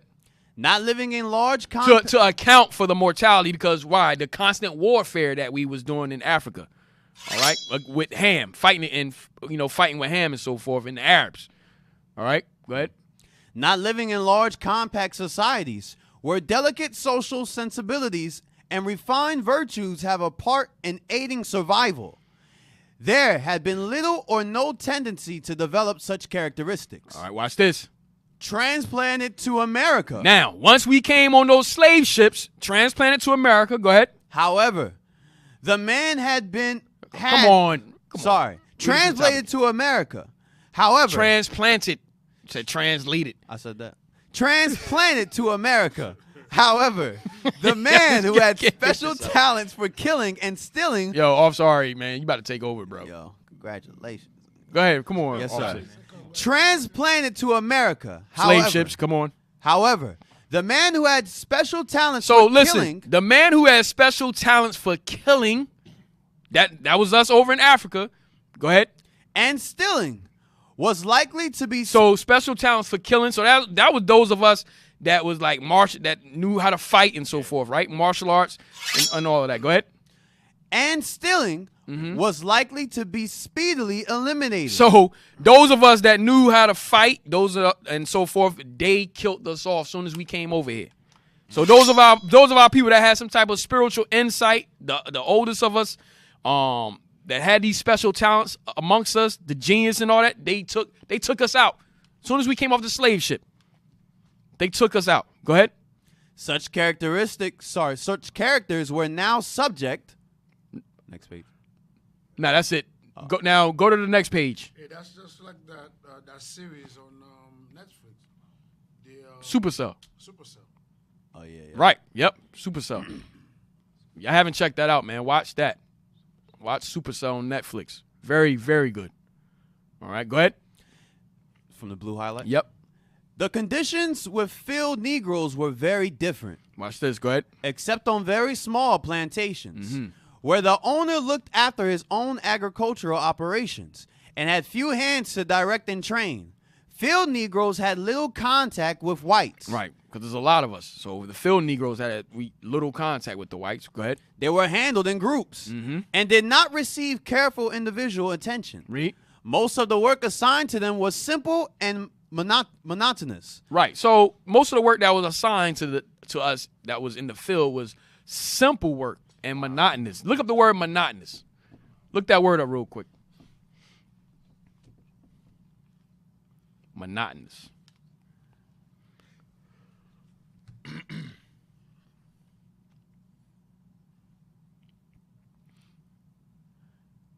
Monotonous. Get 2. 2 is what I want. 2. Boring from being always the same. Right. It's just routinely. Monotonous is simple and it's routine. Some of us got routine jobs right now. You do the same thing every day, all day, every day, all day. Huh? 9 to 5. 9 to 5. Damn. Damn. When I worked in the warehouse, that's all I did is look at boxes. Load the truck, do the same. Go pick, get on the machine and just pick boxes all day. Pick the same stuff all day. It's monotonous work. It's routinely. Slave work. It don't require no skill, no brain power. You're not using no brain power. Not to knock any of y'all that got warehouse jobs. I'm not knocking. You gotta. Nothing but muscles. Huh? Yeah. Use your muscle, yeah. Right. That's that Willie Lynch. Killed the brain. Yeah. Killed the Lynch man. program. Yep. Yeah, it's slave work. I'm gonna tell you like it is. I did it. It's slave work. And not against anybody, like the officer said, that's doing that job. Yeah, not against you if you're doing that job. You could do better. You know what I'm saying? But if you're doing that job to get by and so forth, I'm just saying this is what we've been relegated to. All right, that's why you think they building all these Amazons and yeah, all these warehouses. They're just inside plantations, man. You understand? All right, so go back.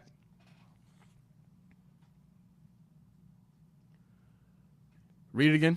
Most of the work assigned to them was simple and monotonous. Simple and monotonous work. Go ahead. Watch this. Exacting little intelligence. You see that? You don't need your brain if you just looking at boxes go by all day. You don't need your brain. Go ahead. Or expert skill. It don't require no skill, anything like that. Read. At the height of the crop season, the labor was long and severe, inducing great weariness. The inevitable tendency of these the inevitable tendency of these conditions was to deaden intellectual. Hold on. So let me show you how this was Esau designed to dumb us down. Read that again. The right way. Yes. The inevitable tendency of these conditions. So hold on. The inevitable tendencies of these conditions that we were in and still today. Go ahead. Was to deaden intellectual activity. They didn't want us to use our brain. They didn't want us to gain some type of skill power or anything like that. They didn't want us to use any type of mental capacity. It was designed to deaden any intellectual activity amongst us. Go ahead. And unfit them for work requiring alert wits and deft hands. You see that? So it was to unfit us to require anything that gave us any type of alert wits and deft hands. Now, remember, back in Africa and wider, we could count like up to 1,000 with our brain. But now Esau had a plan to dumb us down. They killed those that had special talents amongst us once they came off the slave ship. And now, once we got in the fields picking cotton and so forth, they said, "Yo, make us dumb them down, give them something that don't require any brain power." And then how they do it now today, they put it in a school curriculum. Yes, right. So now the kids don't learn anything. Back in in my days when I was in high school, they used to have all type of program in the schools. They used to have carpentry, mechanic, some type of skills where you could go and you learn it, because not everybody can, learn. Not everybody's book wise. Book smart. Right. Some brothers are very good with their hands. So then, if you're not book smart, you could go to one of those fields. Right. What they do now, they took them out. And they don't have them no more. Music, all that kind of stuff. Right. Home ec, they don't have that no more. To the point where they don't even have after-school program in the hood. Damn. The kids are after school just go in the street, gang banging, get into trouble, and get locked up. Why? To deaden any intellectual activity amongst us. Right. That's why sports came in too. Yeah. You just bounce a ball, and that's what everybody trains up to be now. Your children, you train them to be entertainers. Yeah, just like when you read about Hezekiah, you got that? With the conduit? Just send him something. Yeah. Bring that up. When you finish with that? Yes, sir. I'm finished with that. I'm going to go to the next book now. Hezekiah? Is it 2 King 20, I think? Read that.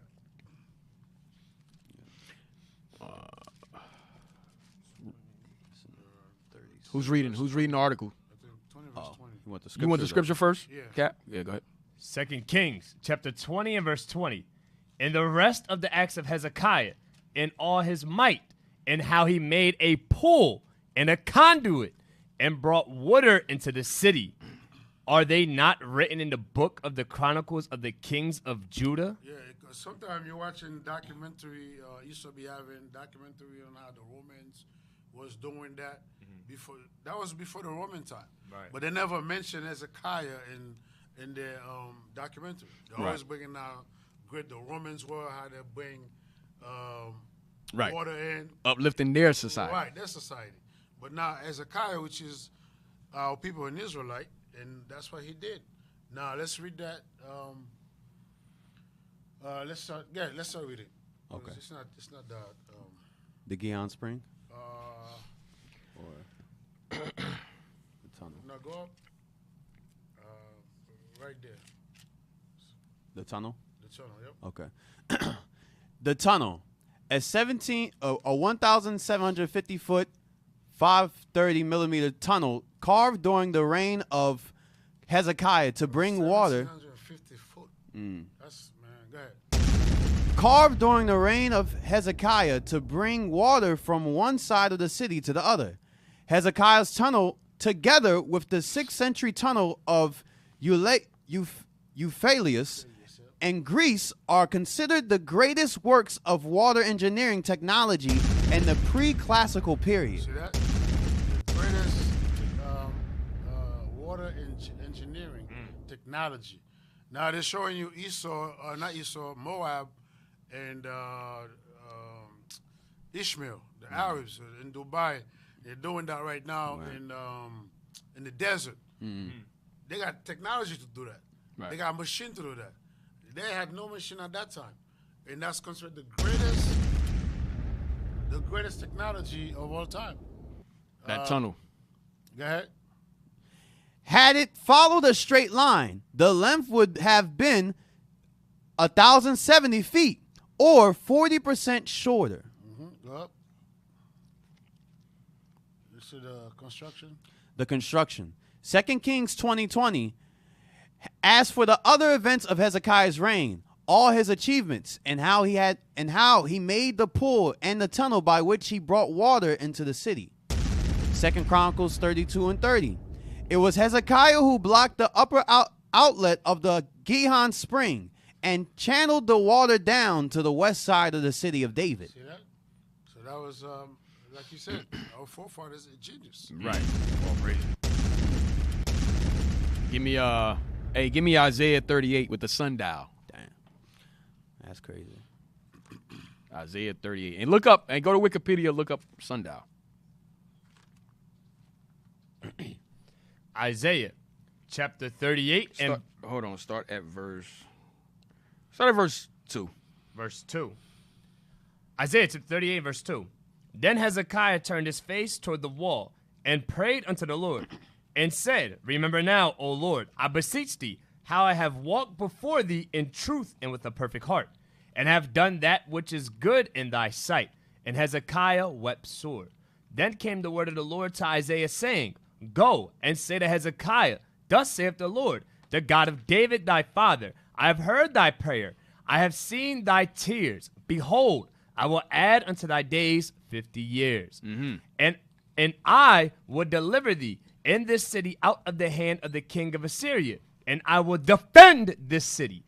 And this shall be the sign unto thee from the Lord, that the Lord will do this thing that he hath spoken.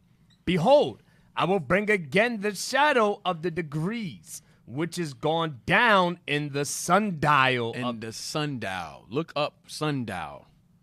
Read that real quick. Sundial.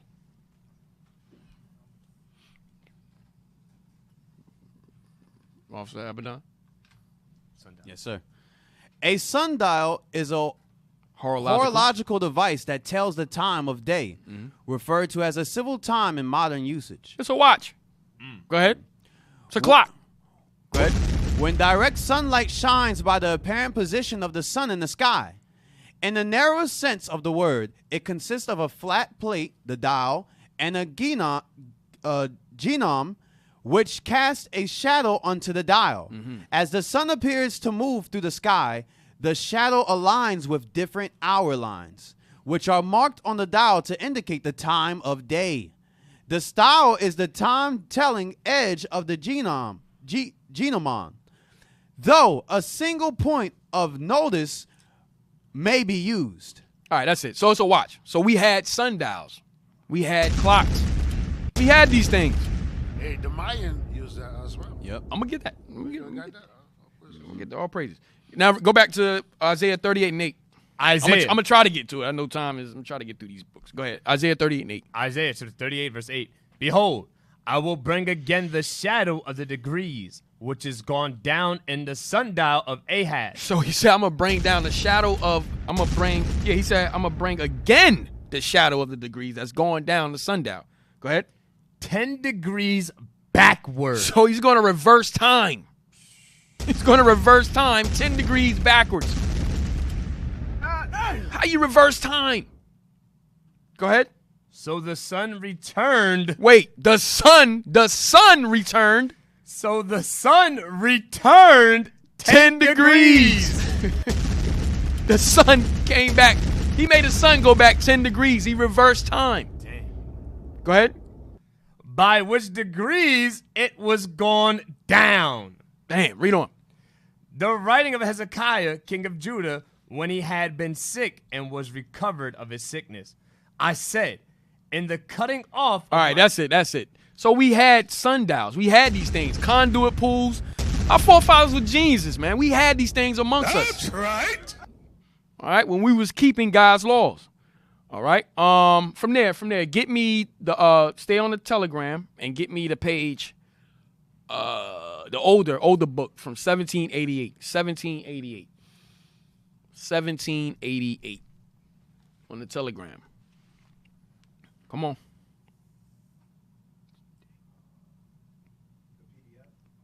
Nope. It's an old book. It's the oldest book on there. They got like 5 pages. Oldest book on there. Come on.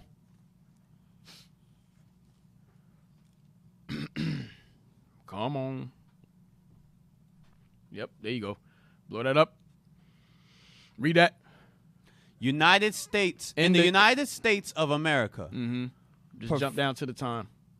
Performed in 1788. Right, 1788. Translated from the French. Get the first page. Let's try to read through this. Read that. Read the top part. Yes, sir. On the general state, manners, and character of the blacks in the United States. Right. So remember, this is 1788. So this Edomite is giving an account of how we were living in America at this time. Go ahead.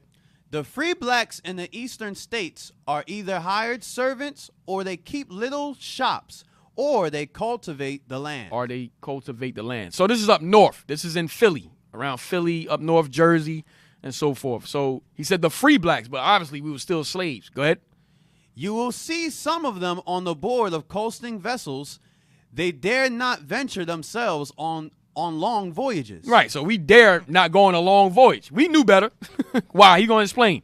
For fear of being transported and sold in the islands. I don't know if y'all heard, if you seen 12 years of slaves, that slave name was Solomon Northup, if I'm saying his last name right.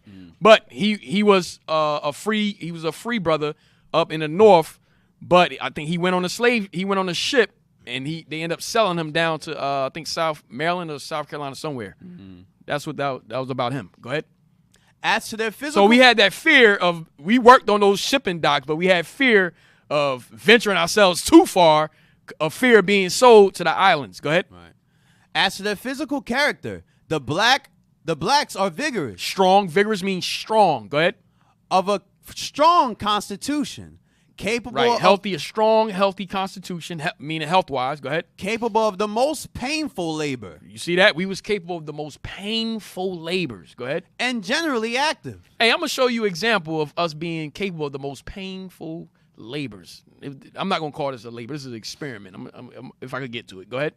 As servants, they are sober and faithful. Mm-hmm. Those who keep shops live moderately and never augment their affairs beyond a certain point. Right. We never try to go beyond. If we do just enough to get by. We do just enough to get by and we stop. We know better. He's saying we knew better not to go past a certain point. He's going to explain why. The reason, go ahead. The reason is obvious. So the reason is obvious why we augment our affairs beyond a certain point and then we stop. Go ahead. The reason is obvious. The whites, though they treat them with humanity, like not to give them credit to enable them to undertake any extensive commerce. Right. If we take any extensive commerce or anything, the whites are not going to give us credit for that. So we like, why should I even bother with it? Go ahead. No. Why? Because a lot of inventions, we made them. Right. We invented them. Right. But we never got the credit. So we like, you know what? I'm going to just stop here because I know I'm not even going to get acknowledged. And I'm going to show you that. I'm going to show you that too. Go ahead. Or give them the actual pay that they're worth. Yes. Yeah. Yes. Watch. I'm going to show you all that. In due time. Go ahead. Nor even to give them the means of a common education. Hey, Kat was bringing that up before. We can't even get a common education. We don't have the means to get a common education. So we don't even be bothered with those type of things. So the thing, he said we don't augment our affairs to a certain point. Why? Because we don't get credit for certain extensive commerce, nor are we not given the means of a common education. So they keeping these things from us. Go ahead, watch. By receiving them into their counting houses. Mm-hmm. If, then, the blacks are confined to the rentals of trade. No, retail. To retails of trade. Let us not accuse their capacity. So he said, look, if blacks are assigned to the retails of trade alone, just trading, go ahead. Let us not accuse their capacity. Let us not accuse their mental capacity. Let us not blame their mental capacity. Watch this. But the prejudices of the whites. But the what? But the prejudices of the whites. Why? Esau dumb. They whole purpose is to dumb us down and keep us down. Because of why? The hatred they have for us. Because why? They know who we are. They know the mental capacity that we have. They know who we was in Africa. They know we the Israelites. They know we the children of God. They know we have that God-like genius inside of us. Go ahead. But the prejudices of the whites, which lay obstacles in their way. You see that? Esau do that on purpose. Even today, they lay obstacles in our way. So it's like, why even bother to go past a certain point?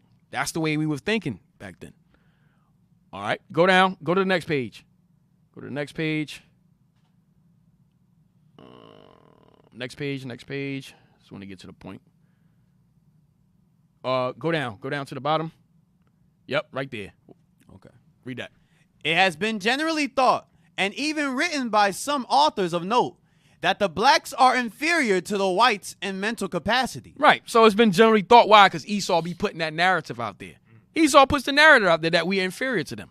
But he just said, don't blame our mental capacity. It's because their hatred for us, they lay obstacles in the way for us that we can't go above a certain point.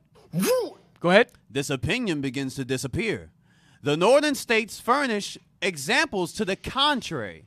I shall cite two, which are striking ones.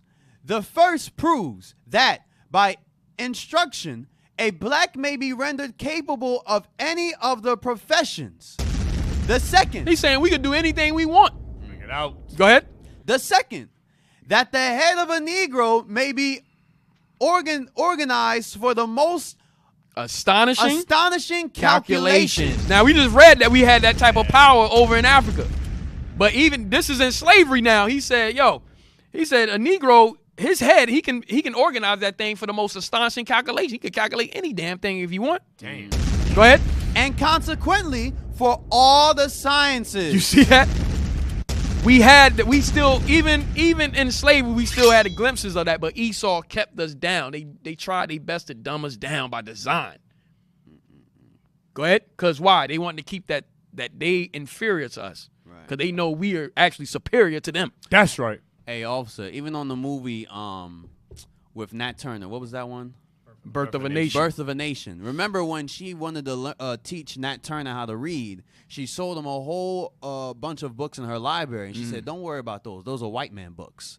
You just read this Bible, which was the slave Bible. Right. But all those books of sciences, she said, that's white man stuff. You don't got to worry about all that stuff. Right. But they was writing about this. Even Malcolm X, when he was a boy, and the teacher said, "What do you want to be when you grow up?" And I think he said a lawyer. The teacher looked at him like, "Why don't you look for something a little more like a carpenter, like Jesus?" Yeah, like Jesus. He was a carpenter. Yeah. You understand? So they was like trying to dumb us. They saying we didn't have the mental capacity to do those type of things, but that's where we came from. You understand? I was about to say something else. I lost my thought. But watch this. Jump down to the other instance. Watch this. Remember Hidden Figures? The movie? Yeah. The sisters. The sisters. The sisters. The white man created a computer. They didn't even know those they can work. Damn. Read that. The other instance. Yes, sir. The other instance has been cited by Dr. Rush, a celebrated physician and writer of Philadelphia. It is Thomas Fuller. So Thomas Fuller, go ahead. Born in Africa, a slave, near 70 years of age, near Alexandria. Watch this. He can neither read nor write. So this particular slave, he can't read or write at all. Go ahead. And has had no instruction of any kind. Nobody instructing him. He was just a normal slave, right? Go ahead. But he calculates with surprising facility and will answer any question in arithmetic with the promptitude that has no example. You see that? This man can calculate with surprising facility, quick as hell. This is in slavery. And will answer any question in arithmetic with promptitude, meaning he was quick.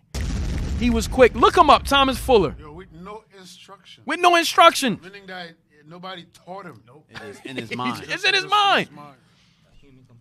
Who learned you, man? Right. right. Even Nat Turner, remember in his diary, he said, I don't even remember learning my ABCs and everything like that. He just knew how to read. He just knew how to read. It's in us. It's innate. Never say with Christ. Yeah. Quickening spirit. No letter. Right. That's all the spirit of God. Go down. Let's come on. We got to move quick. Come on. Go down. I just want to get straight to the point with him. Come on.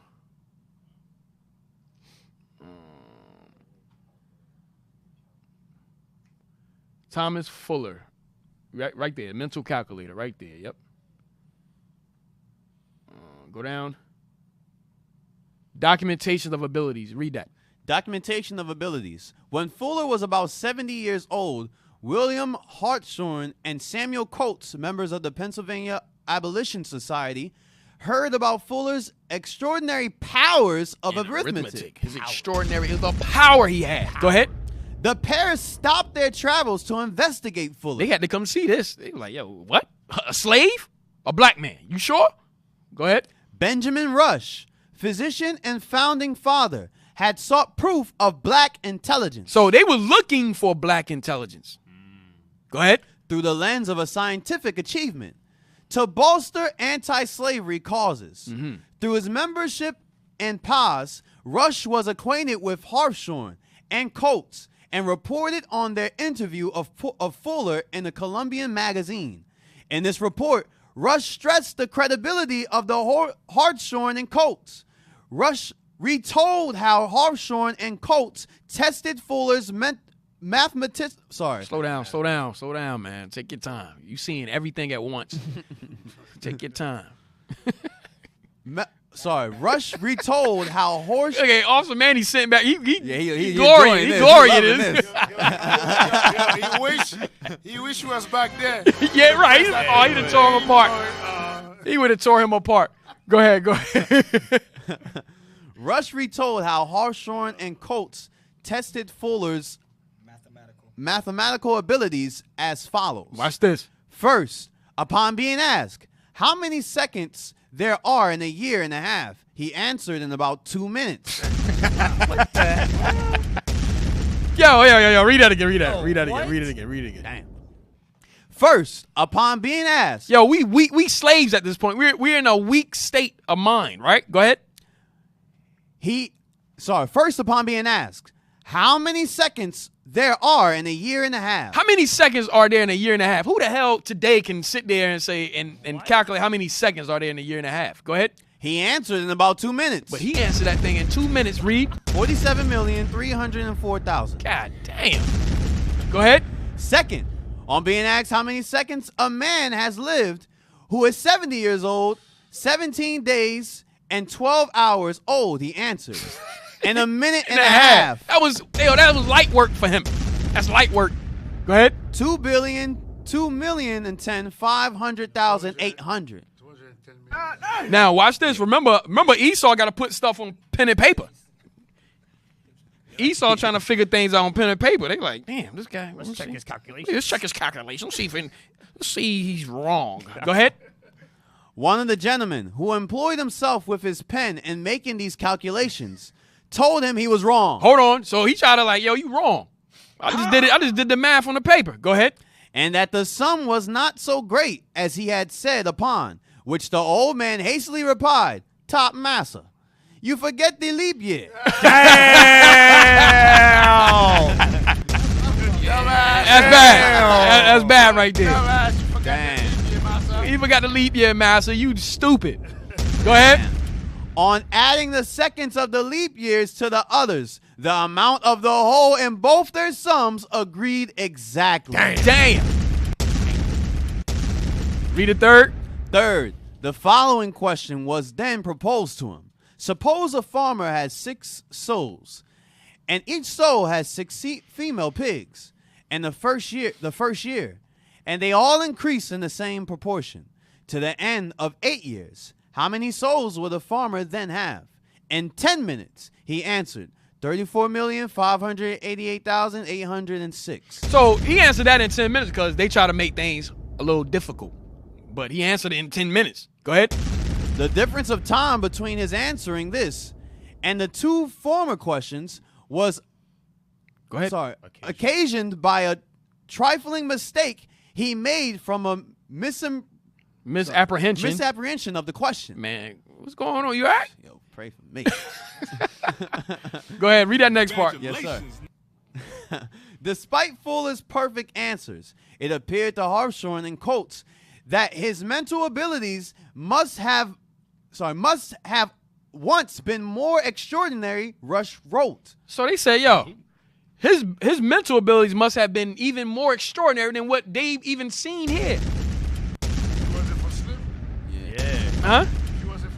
Yeah, if it wasn't right, that's what they saying. If it wasn't for him being dumbed down, this dude right here, yo, he was wild. He was wild. All praises. Now, you could drop that. Get the Gift of America book. So I'm showing you glimpses of that genius that we had even in slavery. That's crazy. Give me Gift of Africa's Gift to America. I'm sorry. Africa's Gift to America by J.A. Rogers. Watch this. No, I don't go straight to, industrial slave artisans. Start at the top. Okay. Industrial slave artisans. Read this kind of quick. Yes, sir. Among the occupation of Negroes. Never mind, don't do that. All praise, thank you. Among the occupation of Negroes, as mentioned in the colonial records, are millers, brewers, weavers, butchers, tanners, bakers, leatherworkers, shoemakers, blacksmiths, carpenters, shipwrights, brick masons, foremen, coopers, coppers, gold and silversmiths, as well as sailors, whalers, and pilots. That's Coopers. Coopers. Yeah, I said it right, bro. Thank you, Manny. Hey, jump down to the most. And remember, we read all those things that we was doing in Africa before we went into slavery. Jump down to the most famous of structures. Watch this. Okay. This dude. Most famous of the structures built by slave labor were the White House. Were the what? The White House. The White House? And the Capitol at Washington. Uh-huh. It was a Negro slave, a highly skilled mechanic who performed the delicate and difficult task of fitting the Statue of Freedom on the dome of the Capitol. Hold on. A statue of freedom. The slave had to put a statue of freedom. Damn. Wow. By himself. Read on. Yo, and whose freedom? It wasn't his freedom. It wasn't his freedom. It was Esau's freedom from Britain. The damn British. Yep. Read on. The New York Tribune. Freaking audacity, bro. That's crazy. December 2nd, 1863, in an article entitled "The Negro Slave and the Statue of Freedom," says, when the bronze castings were being completed at the foundry of Mr. Mills, the foreman who had superintended the work from the beginning and who was receiving $8 a day, struck and demanded 10. So he was getting $8 a day. But he wanted $10 a day. Go ahead. A Negro took the striker's place as superintendent, and the work went on. Watch this. Wow. The black master builder lifted the ponderous masses and bolted them together, joint to joint, piece by piece, till they blended into the majestic freedom. Read. A work on a rotunda and dome. And the Capitol Library gives the name of this slave. Read on. It says, Mr. Mills at that time owned a highly intelligent slave named Philip Reed, who had been employed about his foundry as an expert and admirable workman. Now, go to the next page. Show the Capitol, the dome. That he made this. Damn. Wow. And he put that up there himself. What? Damn. That's what he said. What the heck? Yeah. Wow. Oh, I'm gonna show. I ain't gonna have time. It's 3:23. Yo, he had to have flu. Yeah. He said he flew up there. But that's what he's saying. Read that bottom part. Statue of Freedom on the Capitol at Washington. It was erected and put in place by a Negro slave. He put it up there himself. Yo, imagine the Esau just watching this Negro like, yo, you're right. Whose slave is this? He made it and he put it up there himself. Damn. All right. Hey, it's 3:24. I want to get to this. I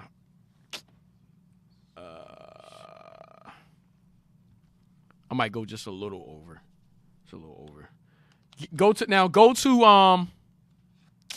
Go back to the Telegram. The book called River by the Downside or something like that. Down by the Riverside. Down by the Riverside. Real quick. Come on.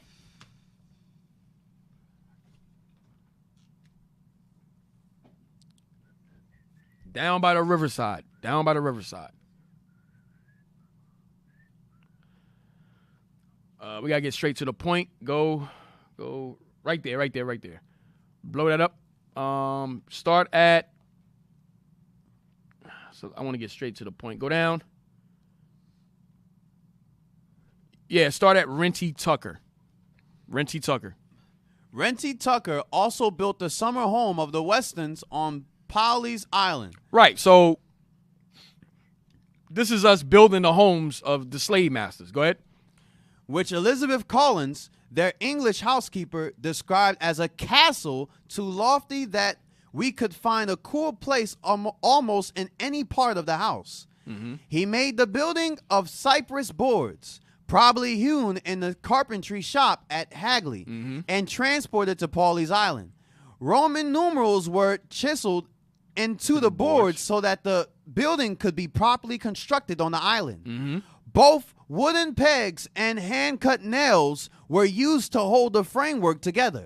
The Weston home was considerably more elegant than the cottages of other planters on Pawleys Island. Notice it didn't say he had any help. He did all this himself. Read the next one. Watch this. Richmond of J. Moat Aston's Austin's go ahead. Woodburn Plantation. So there's another plantation that a slave built. Go ahead. Was another extraordinarily talented slave carpenter. Watch this. Purchased by Alston from his father, Thomas Pickney Alston. Watch what he did. Richmond built the big house at Woodburn, assisted only when he had to handle timber too heavy for him. That's all he needed help with. Wow. Only thing he needed help with is the fact that he needed help to carry the timber. That's it. Go ahead. He also built the Alston Summer Cottage on the Creek of Murals Inlect Sunnyside. Richmond built the frame at Woodburn, moved it across the Whack-a-Mole on flats, and hauled it to the shore by teams of oxen. Alston was so impressed that he made provisions in his will to free Richmond and his wife. He said, "Y'all got to get this dude free, man." The workmanship that I seen, he built this whole house himself, only needing help with timber. That's it. Okay, give me Deuteronomy 28 and 30. Deuteronomy chapter 28 and verse 30. Thou shalt betroth a wife, and another man shall lie with her. Thou shalt build an house, and thou shalt not dwell therein. You see that? So that's one of the curses that we built these slave masters' houses. The Lord said this would be one of the curses for us breaking his laws. Read that again. Thou shalt build an house, and thou shalt not dwell therein. You imagine building a whole house for yourself. I mean, for the slave master, but you don't got no room in there. It ain't for us. It wasn't for us. Slave master and say, "Oh, you can, you built this. You can sleep." He didn't even give us a room. He still had to build his own slave quarters, his own slave shack out back. And you have to mount the statue of freedom of this master on top of the house. A Negro had to mount. For the master. For the master. Okay? From there. Now, we're going to end it with this. Give me the article. Give me the article, USA Today. Give me that article. Because Esau, they said we was inferior to them. They said, look, these Negroes, they are inferior. First, put up the movie Top Gun. I know y'all seen the movie Top Gun. The first one came out in 1986. Then they had the second one, Top Gun Maverick. Pull up the Top Gun, just a picture of it. Top Gun. We're gonna end it on this. Top Gun. I'm gonna show you how Esau hides stuff to show, because they try to say we inferior to them, and if we outdo them in anything, they hide it. So this is the movie right here, Top Gun Maverick, that just came out. I think 2 years ago, all right, with Tom Cruise. And there's an older one called Top Gun. This is Top Gun Maverick, all right? Well, watch this, because Top Gun, they show you how they doing aerial feats and so forth. It's a competition, right? Watch this. We're gonna deal with the first ever Top Gun. Finally, Tuskegee Airmen honored 73 years after competition win was swept under the rug. Bishop brought out last night that they had what is called Armed Forces Day in 1949. This happened in 1949. Watch this. Read on. Let's try to read a little quick. Yes, sir. The 33rd Fighter Group. The who? The 332nd Fighter Group. Man. Better known as the Tuskegee Airmen, made history in 1949. Second Fighter Group. The 300. That's why. Yeah, the 332nd. Okay, yeah. You said the 33rd second. Come on. Yes. The 332 second fighter. Yeah, exactly. Yeah. Fighter Group, better known as the Tuskegee Airmen. 32nd Fighter Group. You said the 33rd second? Second Fighter Group. That's what I said the first time, but I think that's good. Okay. Oh, yeah. Captain is right, because the second is second. That's my bad. The 33rd second. Okay, I'll praise. Come on, man, read faster. The 33rd Second Fighter Group, better known as the Tuskegee Airmen, made history in 1949 as winners of the first Top Gun contest. This is not known, but Esau make a movie of it. Like, they put out a movie about it, but we were the first winners of that contest called Top Gun. Go ahead. A gunnery competition that drew top pilots from across the Air Force. It drew top pilots from across the Air Force. Go ahead. But when their names were announced, the room remained quiet. It got quiet when their names announced. Go ahead. There was no applause. A photographer snapped a single photo of the team with its trophy, which was left in storage for 55 years afterwards. They hid the trophy. Damn.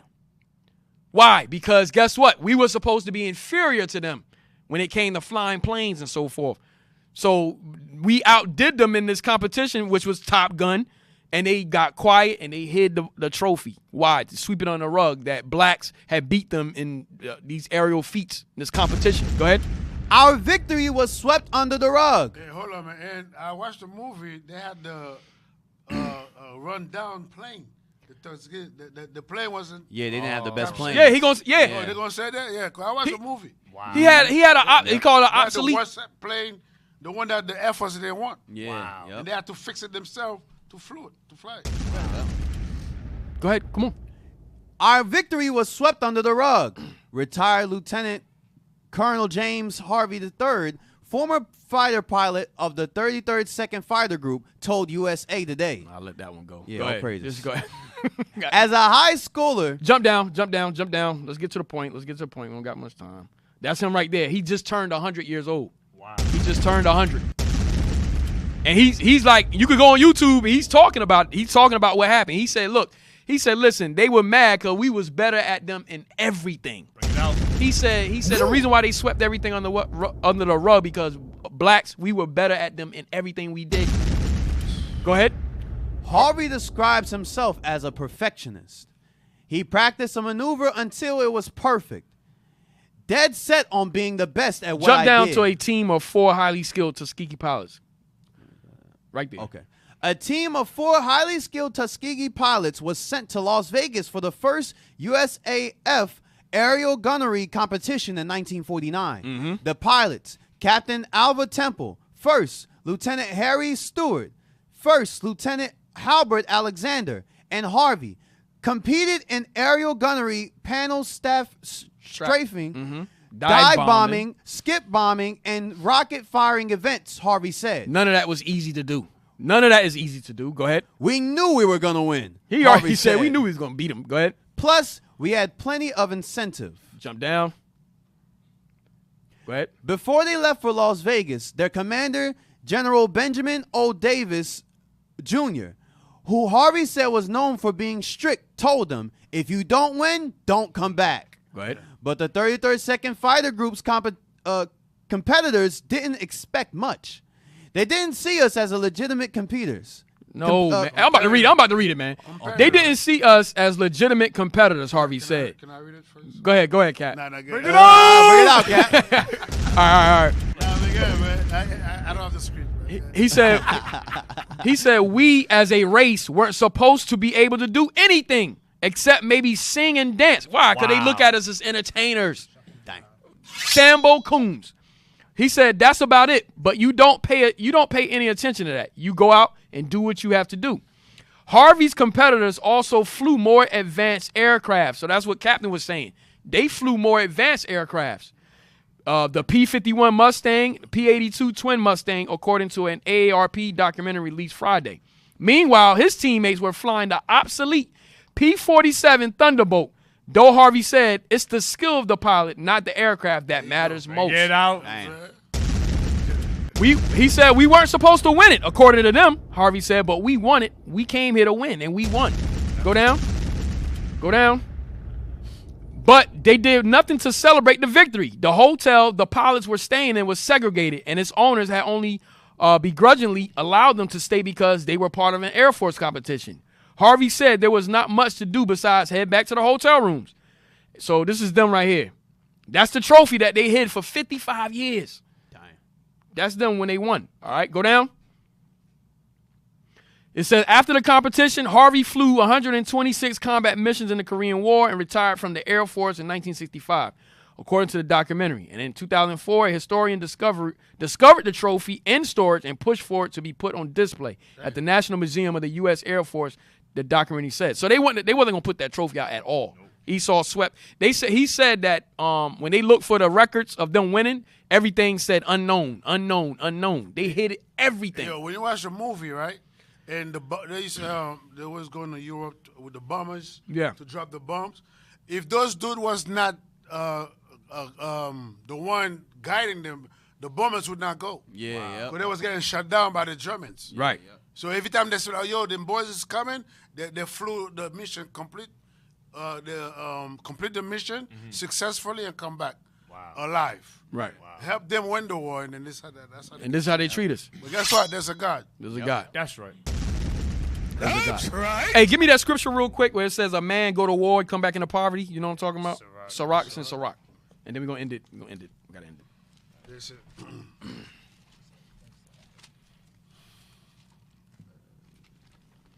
Yo, because we fought many wars for Esau. We fought many wars for Esau. No, we won many wars. Well, we won. Yeah, let me rephrase Yeah, we that. didn't won no damn war. We won those wars for The them. only way he won That's the right. one that he dropped the bomb on Nagasaki. That's it. Right. That's the only way he win war. Dropping the bomb. Go ahead, read that. Sirach chapter 26 and verse 28.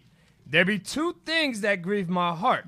So there be two things that grieve the Lord's heart. Go ahead. His mind. And the third maketh me angry. Mm-hmm. A man of war that suffereth poverty. A man of war that suffers poverty. When we came back from war, we were still in segregation. We came back to Jim Crow laws. We came back to black codes. You understand? We came back to we couldn't walk on the same sidewalk as Esau. We came back to colors only, whites only. That's what we came back to. We went to war to fight for citizenship, to show that we were equal to them. We were always above them in physically and mentally, and still are today. All right. So read that again. There be two things that grieve my heart, and a third maketh me angry. A man of war that suffereth poverty. A man of war that suffereth poverty. All right. And the Most High is angry with us. Right. We didn't go to war, but we're men of war. Yep. We're men of war. The Most High is angry. We're in poverty. Yep. All right. Hey, so all praise the Most High. We're going to end it there.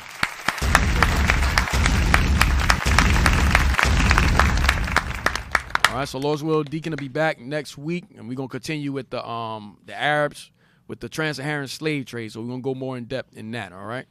Officer Abaddon? Hey, Israel, let's give another hand for the leadership for that class, man. All praise to the Most High. Great class. All right. Israel, don't forget to follow Our Hidden History Radio on YouTube. All right. Hit the notifications button so you know when we go live. Also, follow us on Instagram, Our Hidden History Radio. All right. Subscribe to our Philly channels, IUIC Philadelphia and IUIC Philadelphia in the Classroom, to get the latest camp videos from the deacon, captain, and officers of IUIC Philly. Donate to Our Hidden History on PayPal. You can donate to Our Hidden History to IUIC.Philadelphia at IsraelUnite.org. In the comment section, put OHH. Donate to the Booster Club so the prophets continue to preach the gospel to the four corners of the earth. You can donate on PayPal to IUIC.fundraising at IsraelUnite.org. Subscribe to IUIC TV to get exclusive content from the leadership of IUIC, and tune in next to Raven and Wolves with Deacon Malafire. All right, missing persons. The missing person for this week is Felix Ariel. He's 79 years old, male, Hispanic, hair color gray, eye color brown, about 5'7", 146 pounds. He was last seen wearing a blue shirt and black pants. If you see something, report it to your local authorities. Let's help find our people, all right? Next. Shalom, we're seeking your assistance to enhance our national broadcast. Kindly spare a minute to provide feedback by answering 5 brief questions. So, if you got any feedback, go ahead and pull out your phone and hit the QR code and put in your feedback. Shout out to IT. Yeah, put it in the comment section about the reader. Oh, snap. Damn. Love is real. If y'all want to see, the lead of IT, you can turn the camera. If you ever want to put a face to name, Officer Manny. All praise. Man. That's awesome. All right, all praise. Hey, I want to give a shout out to IT, man. Shout out to IT, man. Shout out to IT. Yes, sir. I better be on point when Deacon come back, man. So shout out to IT. Let's give a shout out to the sisters that made that wonderful breakfast. All praises, all praises. Hey, and with that, we're going to say shalom. See you, Lord's will, next week. Happy New Moon. Happy New Moon. Happy New Moon.